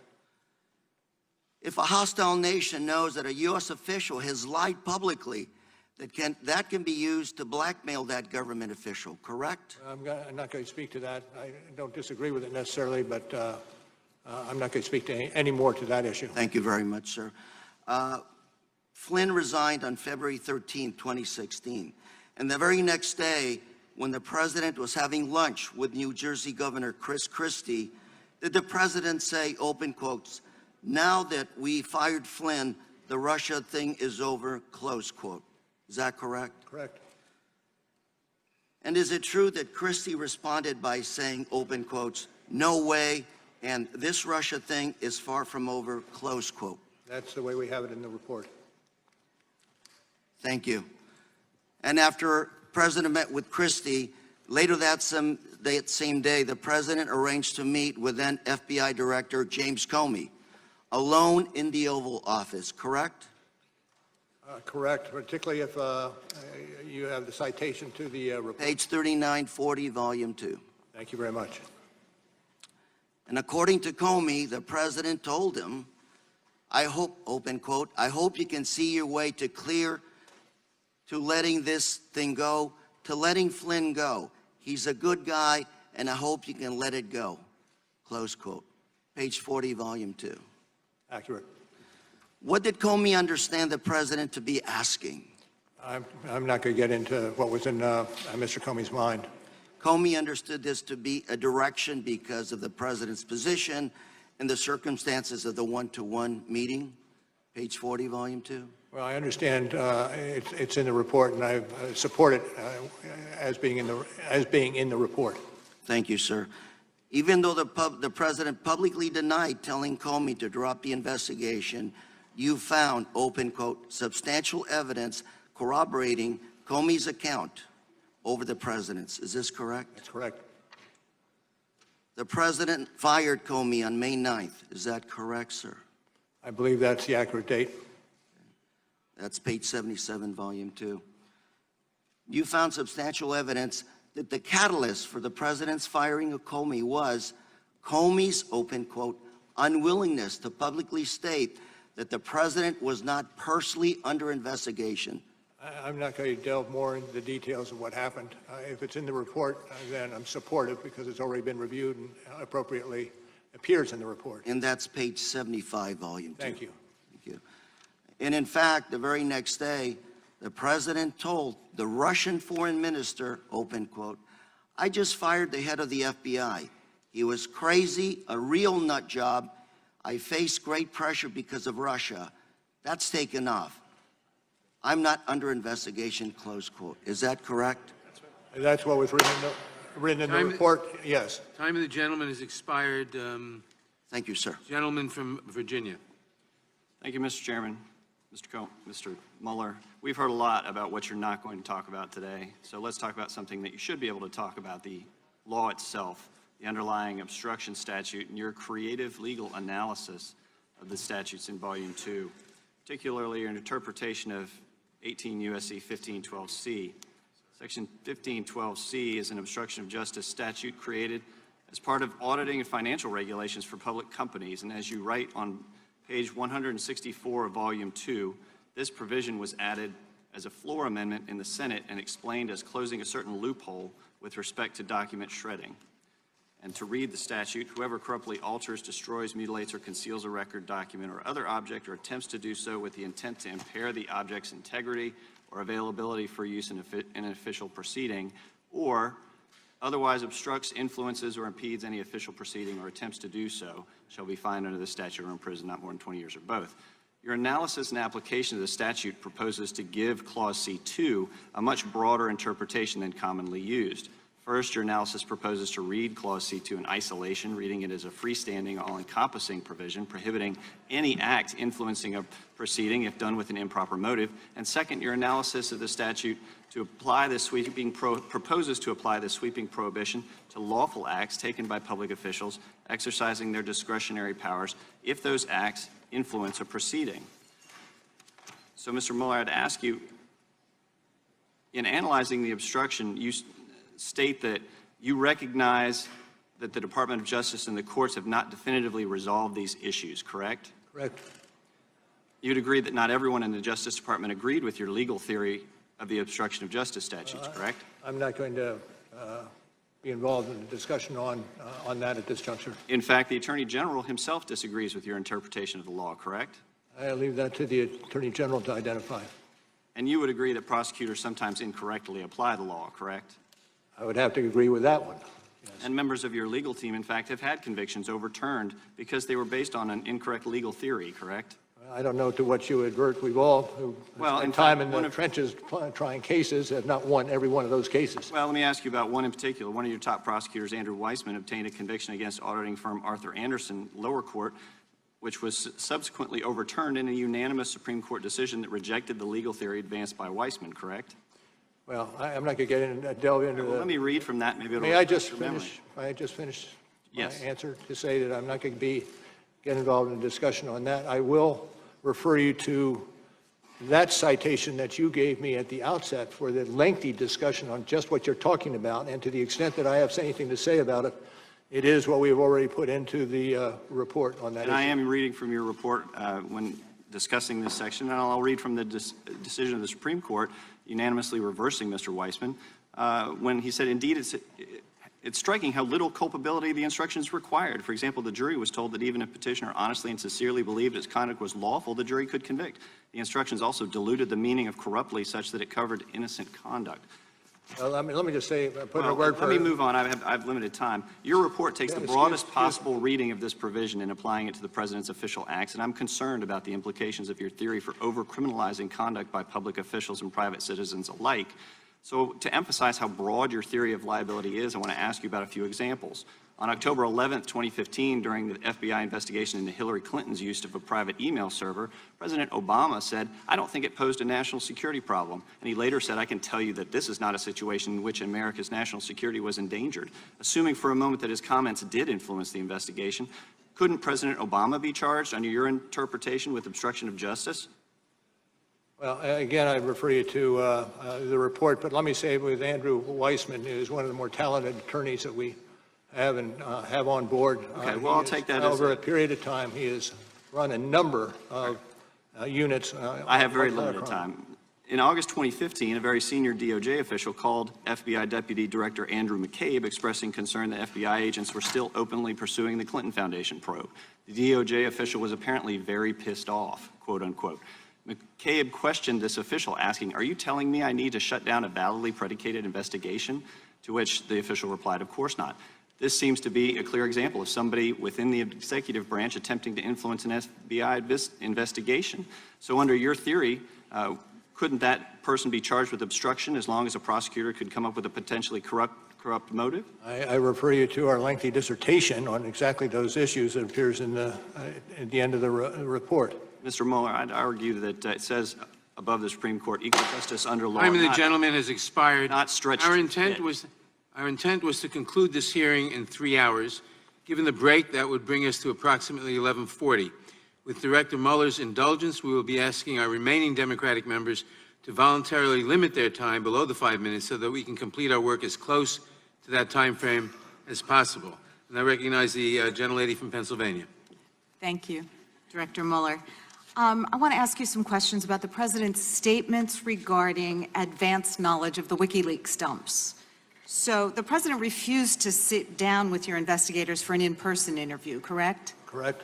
So the only answers we have to questions from the President are contained in Appendix C to your report. That's correct. Okay, so looking at Appendix C on page 5, you asked the President over a dozen questions about whether he had knowledge that WikiLeaks possessed or might possess the emails that were stolen by the Russians? I apologize. Sure. Can you start it again? Okay, sure. So we're looking at Appendix C. Right. And at Appendix C, page 5, you asked the president about a dozen questions about whether he had knowledge that WikiLeaks possessed the stolen emails that might be released in a way helpful to his campaign or harmful to the Clinton campaign. Is that correct? You asked those questions? Okay. In February of this year, Mr. Trump's personal attorney, Michael Cohen, testified to Congress under oath that, quote, Mr. Trump knew from Roger Stone in advance about the WikiLeaks drop of emails, end quote. That's a matter of public record, isn't it? Well, are you referring to the report or some other public record? This was testimony before Congress by Mr. Cohen. Do you know if he told And you? I'm not familiar with, explicitly familiar with what he testified to before Congress. Okay. Let's look at an event described on page 18 of volume 2 of your report. Now, according, and we're going to put it up in a slide, I think, according to Deputy Campaign Manager Rick Gates, in the summer of 2016, he and candidate Trump were on the way to an airport shortly after WikiLeaks released its first set of stolen emails. And Gates told your investigators that candidate Trump was on a phone call, and when the call ended, Trump told Gates that more releases of damaging information would be coming, end quote. Do you recall that from the report? If it's in the report, I support it. Okay, and that's on page 18 of volume 2. Now, on page 77 of volume 2, your report also stated, quote, in addition, some witnesses said that Trump privately sought information about future WikiLeaks releases, end quote. Is that correct? Correct. Now, in Appendix C, where the president did answer some written questions, he said, quote, I do not recall discussing WikiLeaks with him, nor do I recall being aware of Mr. Stone having discussed WikiLeaks with individuals associated with my campaign, end quote. Is that correct? If it's from the report, it is correct. Okay. So is it fair to say the president denied ever discussing WikiLeaks with Mr. Stone and denied being aware that anyone associated with his campaign discussed WikiLeaks with Stone? I'm sorry, could you repeat that one? Is it fair then that the president denied knowledge of himself or anyone else discussing WikiLeaks dumps with Mr. Yes, Stone? yes. Okay. And with that, I would yield back. Thank you, ma'am.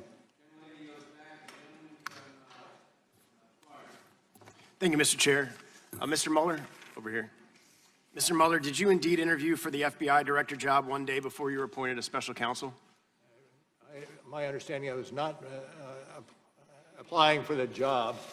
I was asked to give my input on what it would take to do the job, which triggered the interview you're talking about. So you don't recall on May 16, 2017, that you interviewed with the president regarding the FBI director job?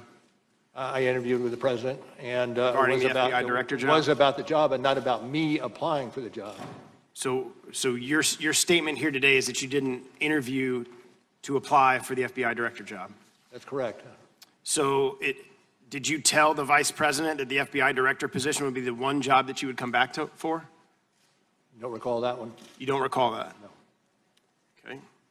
Given your 22 months of investigation, tens of millions of dollars spent, and millions of documents reviewed, did you obtain any evidence at all that any American voter changed their vote as a result of Russians' election interference? I'm not going to speak to that. You can't speak to that? After 22 months of investigation, there's not any evidence in that document before us that any voter changed their vote because of their interference, and I'm asking you based on all the documents that you reviewed. That was outside our purview. Russian meddling was outside your purview? But the impact of that meddling was undertaken by other agencies. Okay, you stated in your opening statement that you would not get into the details of the Steele dossier. However, multiple times in Volume 2 on page 23, 27, and 28, you mentioned the unverified allegations. How long did it take you to reach the conclusion that it was unverified? I'm not going to speak to that.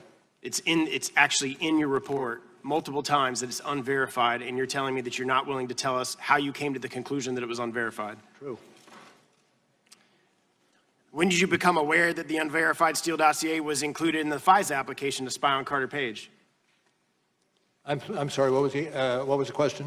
When did you become aware that the unverified Steele dossier was included in the FISA application to spy on Carter Page? I'm not going to speak to that. Your team interviewed Christopher Steele, is that correct? Not going to get into that. You can't tell this committee as to whether or not you interviewed Christopher Steele in a 22-month investigation with 18 lawyers. As I said at the outset, that is one of the investigations that is being handled by others in the Department of Justice. Yeah, but you're here testifying about this investigation today, and I am asking you directly, did any members of your team or did you interview Christopher Steele in the course of your investigation? And I am not going to answer that question, sir. You had 2 years to investigate. Not once did you consider it worthy to investigate how an unverified document that was paid for by a political opponent was used to obtain a warrant to spy on the opposition political campaign. Did you do any investigation in that whatsoever? I do not accept your characterization of what occurred. What would be your characterization? I'm not going to speak any more to it. So you can't speak any more to it, but you're not going to agree with my characterization. Is that correct? Yes. The FISA application makes reference to Source One, who was Christopher Steele, the author of the Steele dossier. The FISA application says nothing Sources One's reason for conducting the research into candidate one's ties to Russia, based on Sources One previous reporting history with FBI, whereby Source One provided reliable information to the FBI. The FBI believes Source One's reporting herein to be credible. Do you believe the FBI's representation that Source One's reporting was credible to be accurate? I'm not going to answer that. So you're not going to respond to any of the questions regarding Christopher Steele or your interviews with them? Well, as I said at the outset this morning, that was one of the investigations that I could not speak to. Well, I don't understand how, if you interviewed an individual on the purview of this investigation that you're testifying to us today, that you've closed that investigation, how that's not within your purview to tell us about that investigation and who you interviewed. I have nothing to add. Okay, well, I can guarantee that the American people want to know. And I'm very hopeful and glad that AG Barr is looking into this and the Inspector General is looking into this, because you're unwilling to answer the questions of the American people as it relates to the very basis of this investigation into the president and the very basis of this individual who you did interview. You're just refusing to answer those questions. Can't the president fire the FBI director at any time without reason under Article 1 of the Constitution? Yes. Article 2? Yes. That's correct. Can't he also fire you as special counsel at any time without any reason? I believe that to be the case. Under Article 2? Well, hold on just a second. You said without any reason. I know that special counsel can be fired, but I'm not certain it extends to for whatever reason is given. Well, and you've testified that you weren't fired. You were able to complete your investigation in full. Is that correct? I'm not going to add to what I've stated before.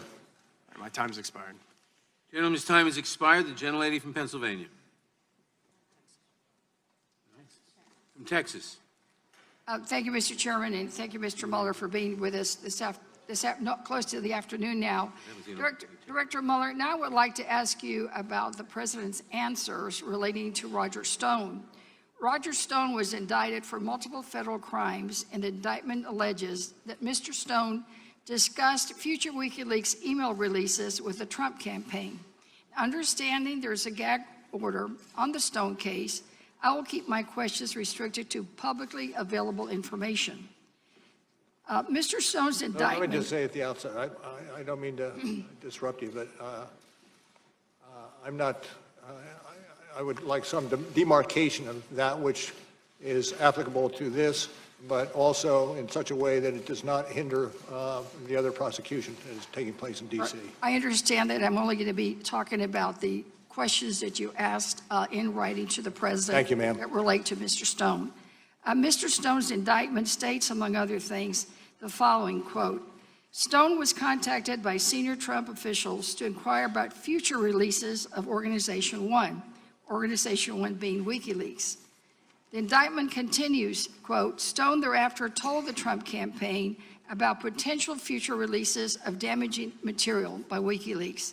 So in short, the indictment alleges that Stone was asked by the Trump campaign to get information about more WikiLeaks releases, and that Stone, in fact, did tell the Trump campaign about potential future releases, correct?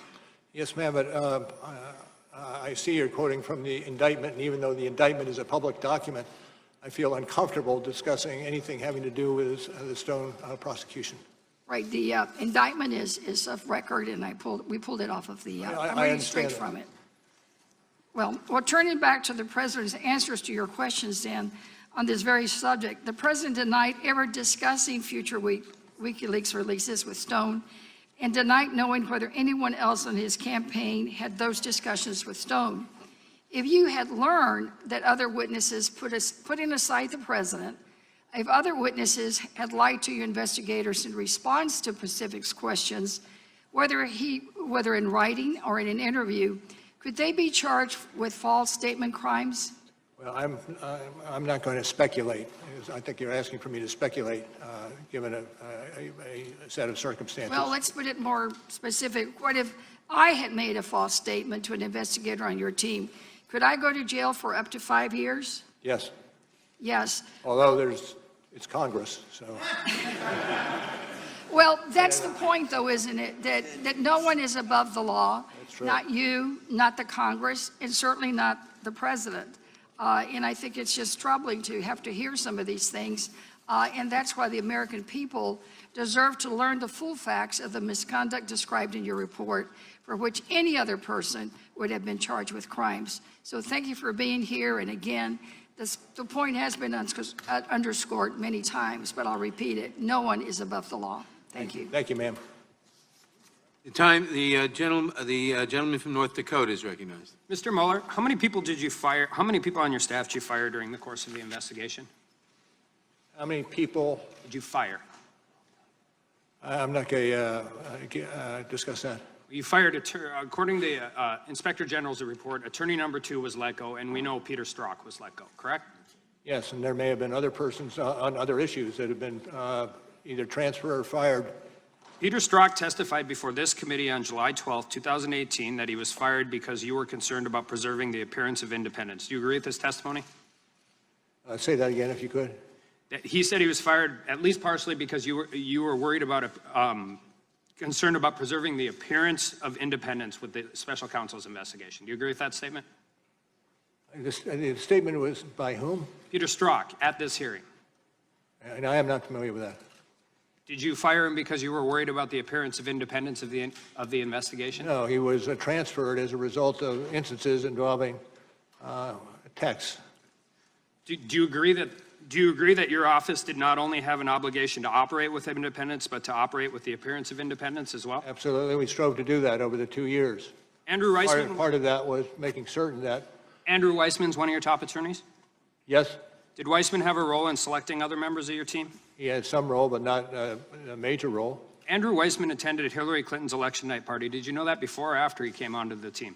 Don't know when I found that out. On January 30th, 2017, Weissman wrote an email to Deputy Attorney General Yates stating, "I am so proud and in awe," regarding her disobeying a direct order from the President. Did Weissman disclose that email to you before he joined the team? Yeah, I'm not going to talk about that. Is that not a conflict of interest? I'm not going to talk about that. Are you aware that Ms. Jeannie Rhee represented Hillary Clinton in litigation regarding personal emails originating from Clinton's time as Secretary of State? Yes. Did you know that before she came on the team? No. Aaron Zelbley, the guy sitting next to you, represented Justin Cooper, a Clinton aide who destroyed one of Clinton's mobile devices. And you must be aware by now that 6 of your lawyers donated $12,000 directly to Hillary Clinton.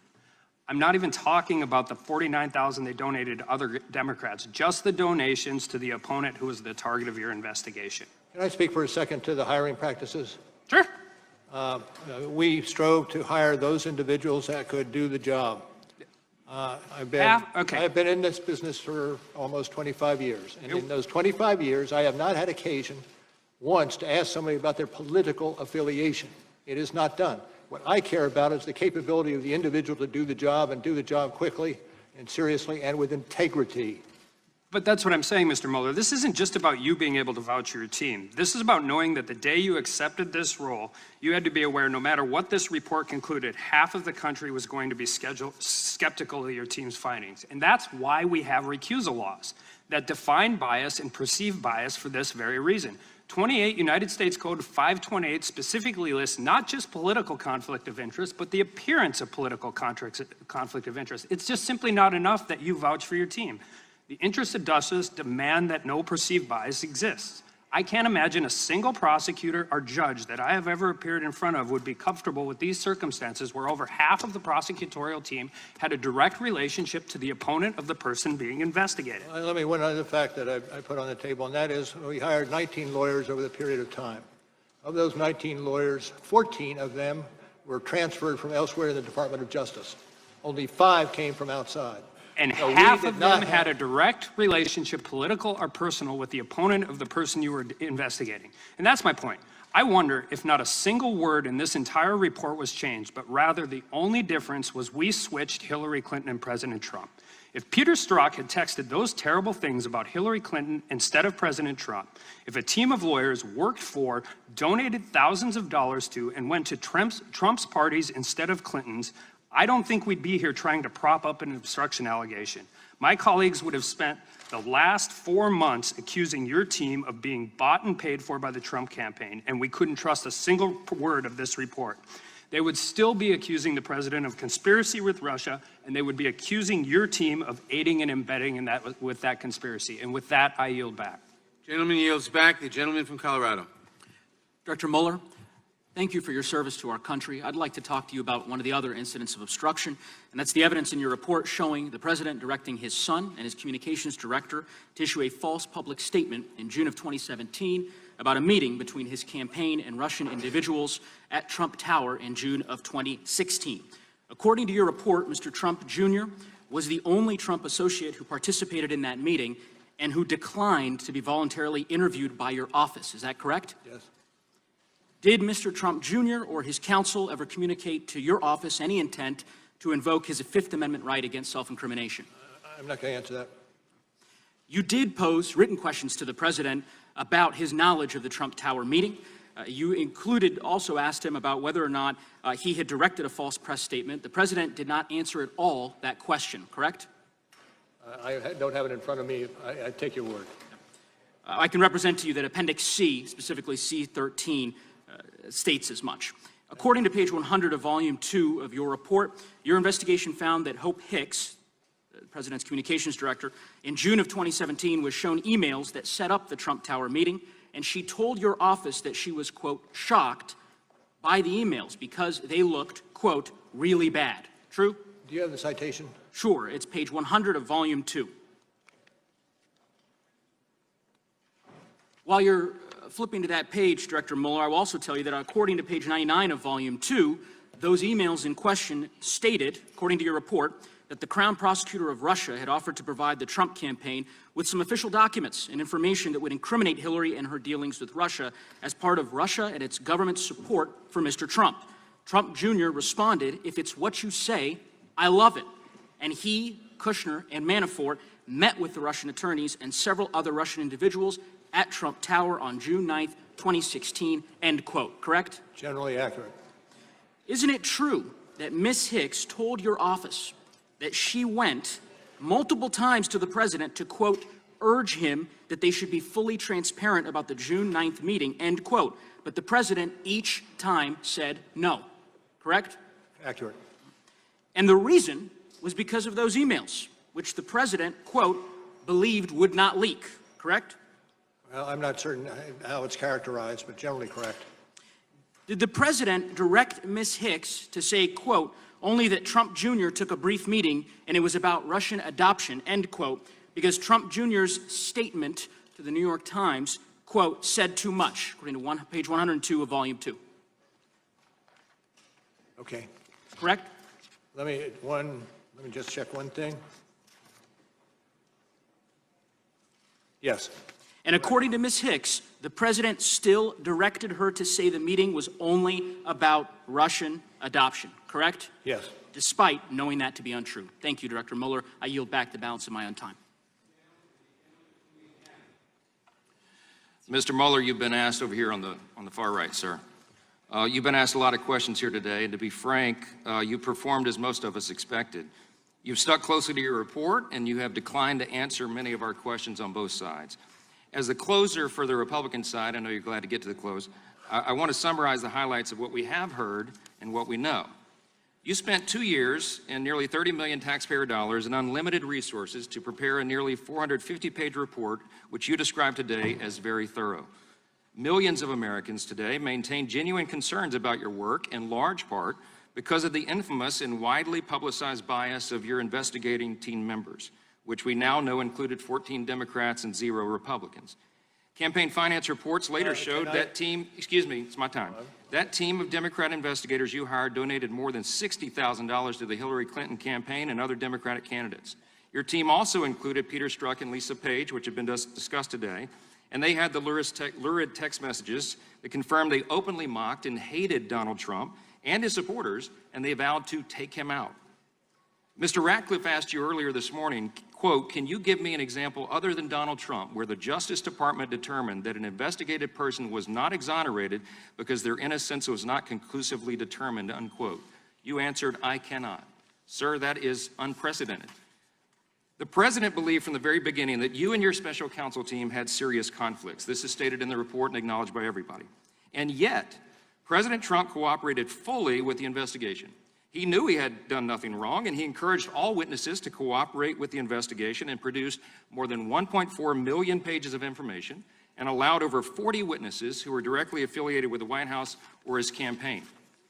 Your report acknowledges on page 61, volume 2, that a volume of evidence exists of the president telling many people privately, quote, the president was concerned about the impact of the Russian investigation on his ability to govern and to address important foreign relations issues and even matters of national security. And on page 174, volume 2, your report also acknowledges that the Supreme Court has held, quote, the president's removal powers are at their zenith with respect to principal officers, that is, officers who must be appointed by the president and who report to him directly. The president's exclusive and illimitable power of removal of those principal officers furthers the president's ability to ensure that the laws are faithfully executed, unquote. And that would even include the Attorney General. Look, in spite of all of that, nothing ever happened to stop or impede your special counsel's investigation. Nobody was fired by the president, nothing was curtailed, and the investigation continued unencumbered for 22 long months. As you finally concluded in volume 1, the evidence, quote, did not establish that the president was involved in an underlying crime related to Russian election interference, unquote. And the evidence, quote, did not establish that the president or those close to him were involved in any Russian conspiracies or had an unlawful relationship with any Russian official, unquote.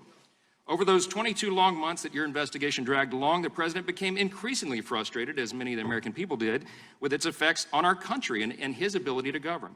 He vented about this to his lawyer and his close associates, and he even shared his frustrations, as we all know, on Twitter.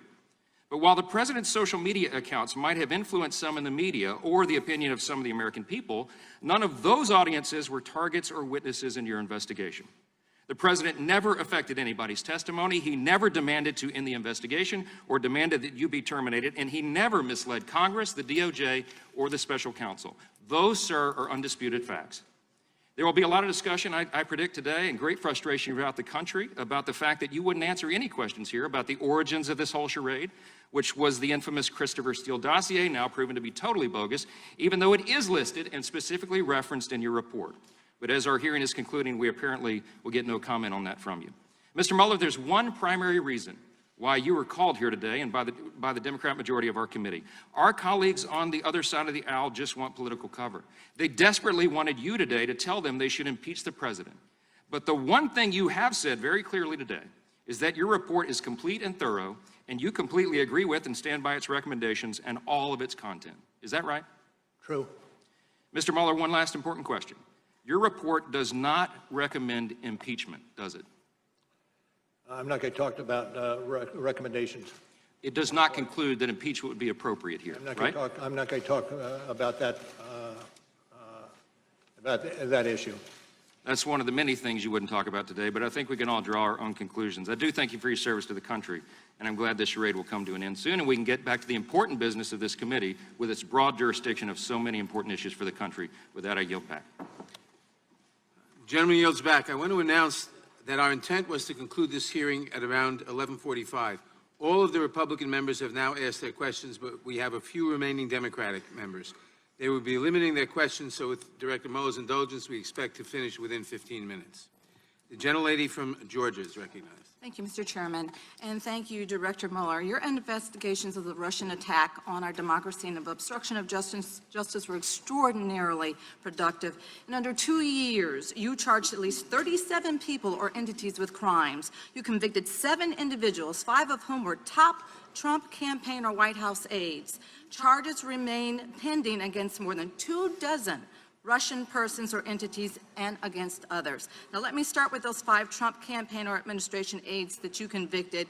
Would you agree with me that they are Paul Manafort, President Trump's campaign manager, Rick Gates, President Trump's deputy campaign manager, Michael Flynn, President Trump's former national security advisor, Michael Cohen, the president's personal attorney, George Papadopoulos, President Trump's former campaign foreign policy advisor, correct? Correct. And the 6th Trump associate will face trial later this year, correct? And that person would be Roger Stone, correct? Correct. Thank you. Well, I'm not certain what you said by Stone, but he is in another court system, as I indicated before. Exactly. He's And, still under we don't want to investigation. discuss. Correct. Thank you. And there are many other charges as well, correct? Correct. So, sir, I just want to thank you so much in my limited time today for your team, the work that you did and your dedication. In less than 2 years, your team was able to uncover an incredible amount of information related to Russia's attack on our elections and to obstruction of justice. And there's still more that we have to learn. Despite facing unfair attacks by the president, and even here today, your work has been substantive and fair. The work has laid the critical foundation for our investigation, and for that, I thank you. I thank you. And with that, I yield back the balance of my time. Gentlelady yields back. The gentleman from Arizona. Thank you. Director Mueller, I'm disappointed that some have questioned your motives throughout this process, and I want to take a moment to remind the American people of who you are and your exemplary service to our country. You are a Marine. You served in Vietnam and earned a Bronze Star and a Purple Heart, correct? Correct. Which president appointed you to become the United States Attorney for Massachusetts? Which senator? Which president? Oh, which president? I think that was President Bush. According to my notes, it was President Ronald Reagan had the honor to do so. Under whose My mistake. Under whose administration did you serve as the Assistant Attorney General in charge of the DOJ's Criminal Division? Under which president? Yep. That would be George Bush 1. That is correct, President George H.W. Bush. After that, you took a job at a prestigious law firm, and after only a couple years, you did something extraordinary. You left that lucrative position to re-enter public service, prosecuting homicides here in Washington, D.C. Is that correct? Correct.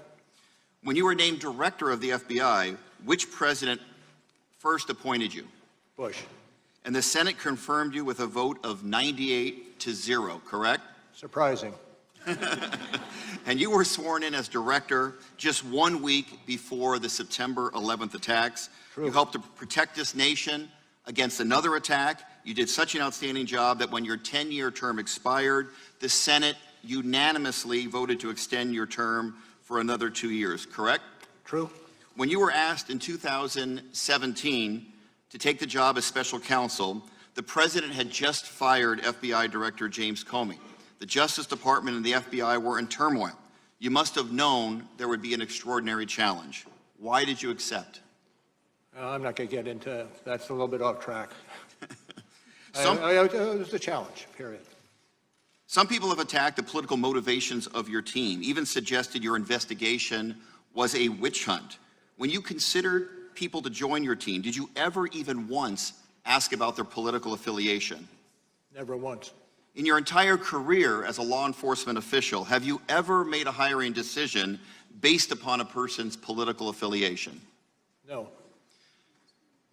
I'm not And, surprised. if I might just interject, the capabilities that we have shown in the report that's been discussed here today was a result of a team of agents and lawyers who were absolutely exemplary and were hired because of the value they could contribute to getting the job done and getting it done expeditiously. Sir, you're a patriot, and clear to me in reading your report and listening to your testimony today, you acted fairly and with restraint. There were circumstances where you could have filed charges against other people, mentioned the report, but you declined. Not every prosecutor does that, certainly no one on a witch hunt. The attacks made against you and your team intensified because your report is damning. And I believe you did uncover substantial evidence of high crimes and misdemeanors. Let me also say something else that you are right about. The only remedy for this situation is for Congress to take action. I yield back. Gentleman yields back. The gentlelady from Pennsylvania. Good morning, Director Mueller. Madeleine Dean. Gotcha, sorry. Thank you. I wanted to ask you about public confusion connected with Attorney General Barr's release of your report. I will be quoting your March 27th letter. Sir, in that letter, and at several other times, did you convey to the Attorney General that the, quote, introductions and executive summaries of our 2-volume report accurately summarize this office's work and conclusions, end quote? And I'd have to say that the letter itself speaks for itself. And those were your words in that letter. Continuing with your letter, you wrote to the Attorney General that, quote, the summary letter that the department sent to Congress and released to the public late in the afternoon of March 24th did not fully capture the context, nature, and substance of this office's work and conclusions, end quote. Is that correct? Again, I rely on the letter itself for its terms. Thank you. What was it about the report's context, nature, substance that the Attorney General's letter did not capture? I think we captured that in the March 27th responsive letter. And this is from the 27th letter. What were some of the specifics that you thought? I direct you to the letter itself. You finished that letter by saying there is now public confusion about critical aspects as a result of our investigation. Could you tell us specifically some of the public confusion you identified? Not generally. Again, I go back to the letter, and the letter speaks for itself. And could Attorney General Barr have avoided public confusion if he had released your summaries and executive introduction and summaries? And I don't feel comfortable speculating on that. Shifting to May 30th, the Attorney General in an interview with CBS News said that you could have reached, quote, you could have reached a decision as to whether it was criminal activity, end quote, on the part of the President. Did the Attorney General or his staff ever tell you that he thought you should make a decision on whether the President engaged in criminal activity? I'm not going to speak to what the Attorney General was thinking or saying. If the Attorney General had directed you or ordered you to make a decision on whether the President engaged in criminal activity, would you have so done? I can't answer that question in the vacuum. Director Mueller, again, I thank you for being here. I agree with your March 27th letter. There was public confusion, and the President took full advantage of that confusion by falsely claiming your report found no obstruction. Let us be clear, your report did not exonerate the President. Instead, it provided substantial evidence of obstruction of justice, leaving Congress to do its duty. We shall not shrink from that duty. I yield back. The gentlelady yields back. Mr. Chairman, I have a point of inquiry over on your left. Gentleman will state his point of inquiry. Was the point of this hearing to get Mr. Mueller to recommend impeachment? That is not a fair point of inquiry. The gentlelady from Florida is recognized. Mr. Chairman, wait a minute. Director Mueller, Mr. Chairman. to your The gentlelady from so Florida much is recognized. for coming here. You're a patriot. I want to refer you now to Volume 2, page 158. You wrote that, quote, the President's efforts to influence the investigation were mostly unsuccessful, but that is largely because the persons who surrounded the President declined to carry out orders or accede to his requests. Is that right? That is accurate, and that is what we found. And you're basically referring to senior advisors who disobeyed the President's orders, like White House counsel Don McGahn, former Trump campaign manager Corey Lewandowski. Is that right? Well, we have not specified the persons mentioned. Well, in page 158, White House counsel Don McGahn, quote, did not tell the acting attorney general that the special counsel must be removed, but was instead prepared to resign over the President's orders. You also explained that an attempt to obstruct justice does not have to succeed to be a crime, right? True. Simply attempting to obstruct justice can be a crime, correct? Yes. So even though the president's aides refused to carry out his orders to interfere with your investigation, that is not a defense to obstruction of justice by this president, is it? I'm not going to speculate. So to reiterate, simply trying to obstruct justice can be a crime, correct? Yes. And you say that the president's efforts to influence the investigation were, quote, mostly unsuccessful. And that's because not all of his efforts were unsuccessful, right? You're reading into what we have written in the report. I was going to ask you if you could just tell me which ones you had in mind as successful when you wrote that sentence. I'm going to pass on that. Yeah.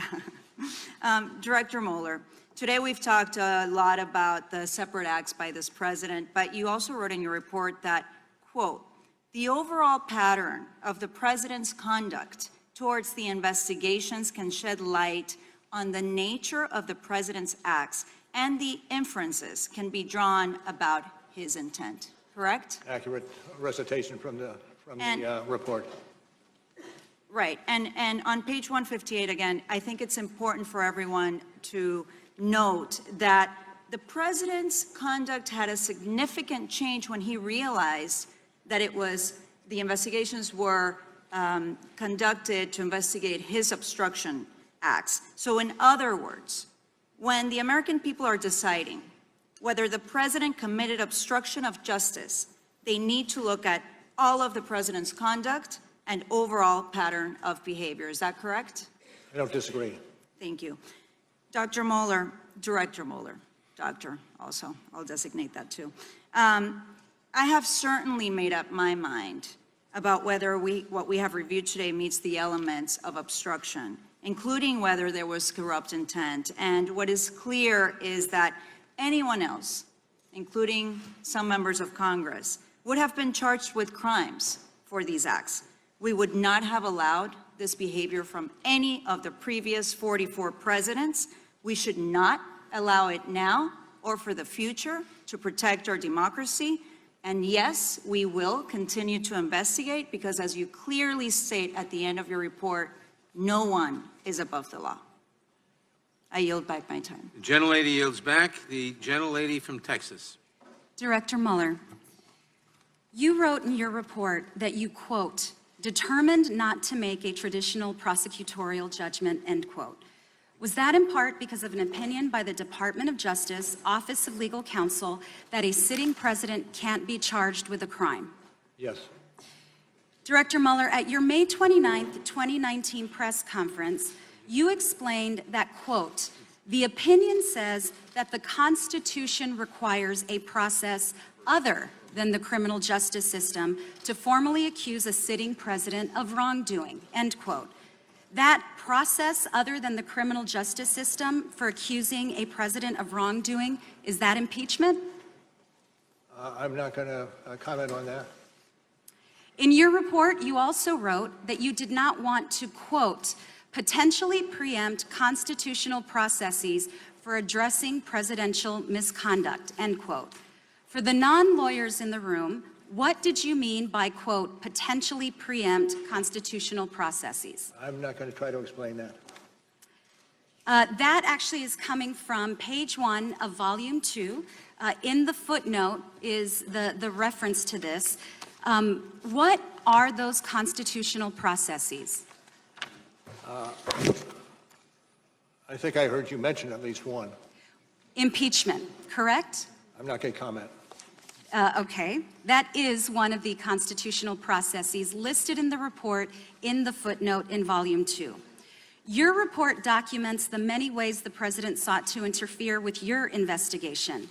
And you state in your report on page 10, volume 2, that interfering with a congressional inquiry or investigation with corrupt intent can also constitute obstruction of justice. True. Well, the president has told us that he intends to fight all the subpoenas.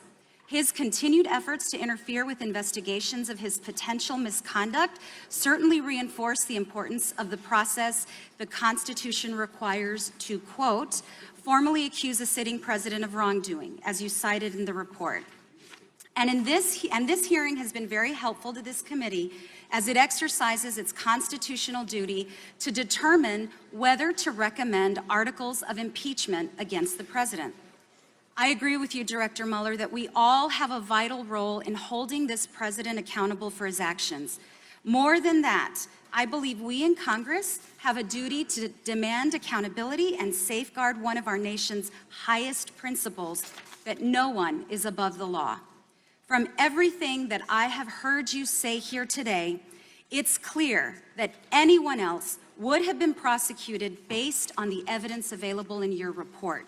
It now falls on us to hold President Trump accountable. Thank you for being here.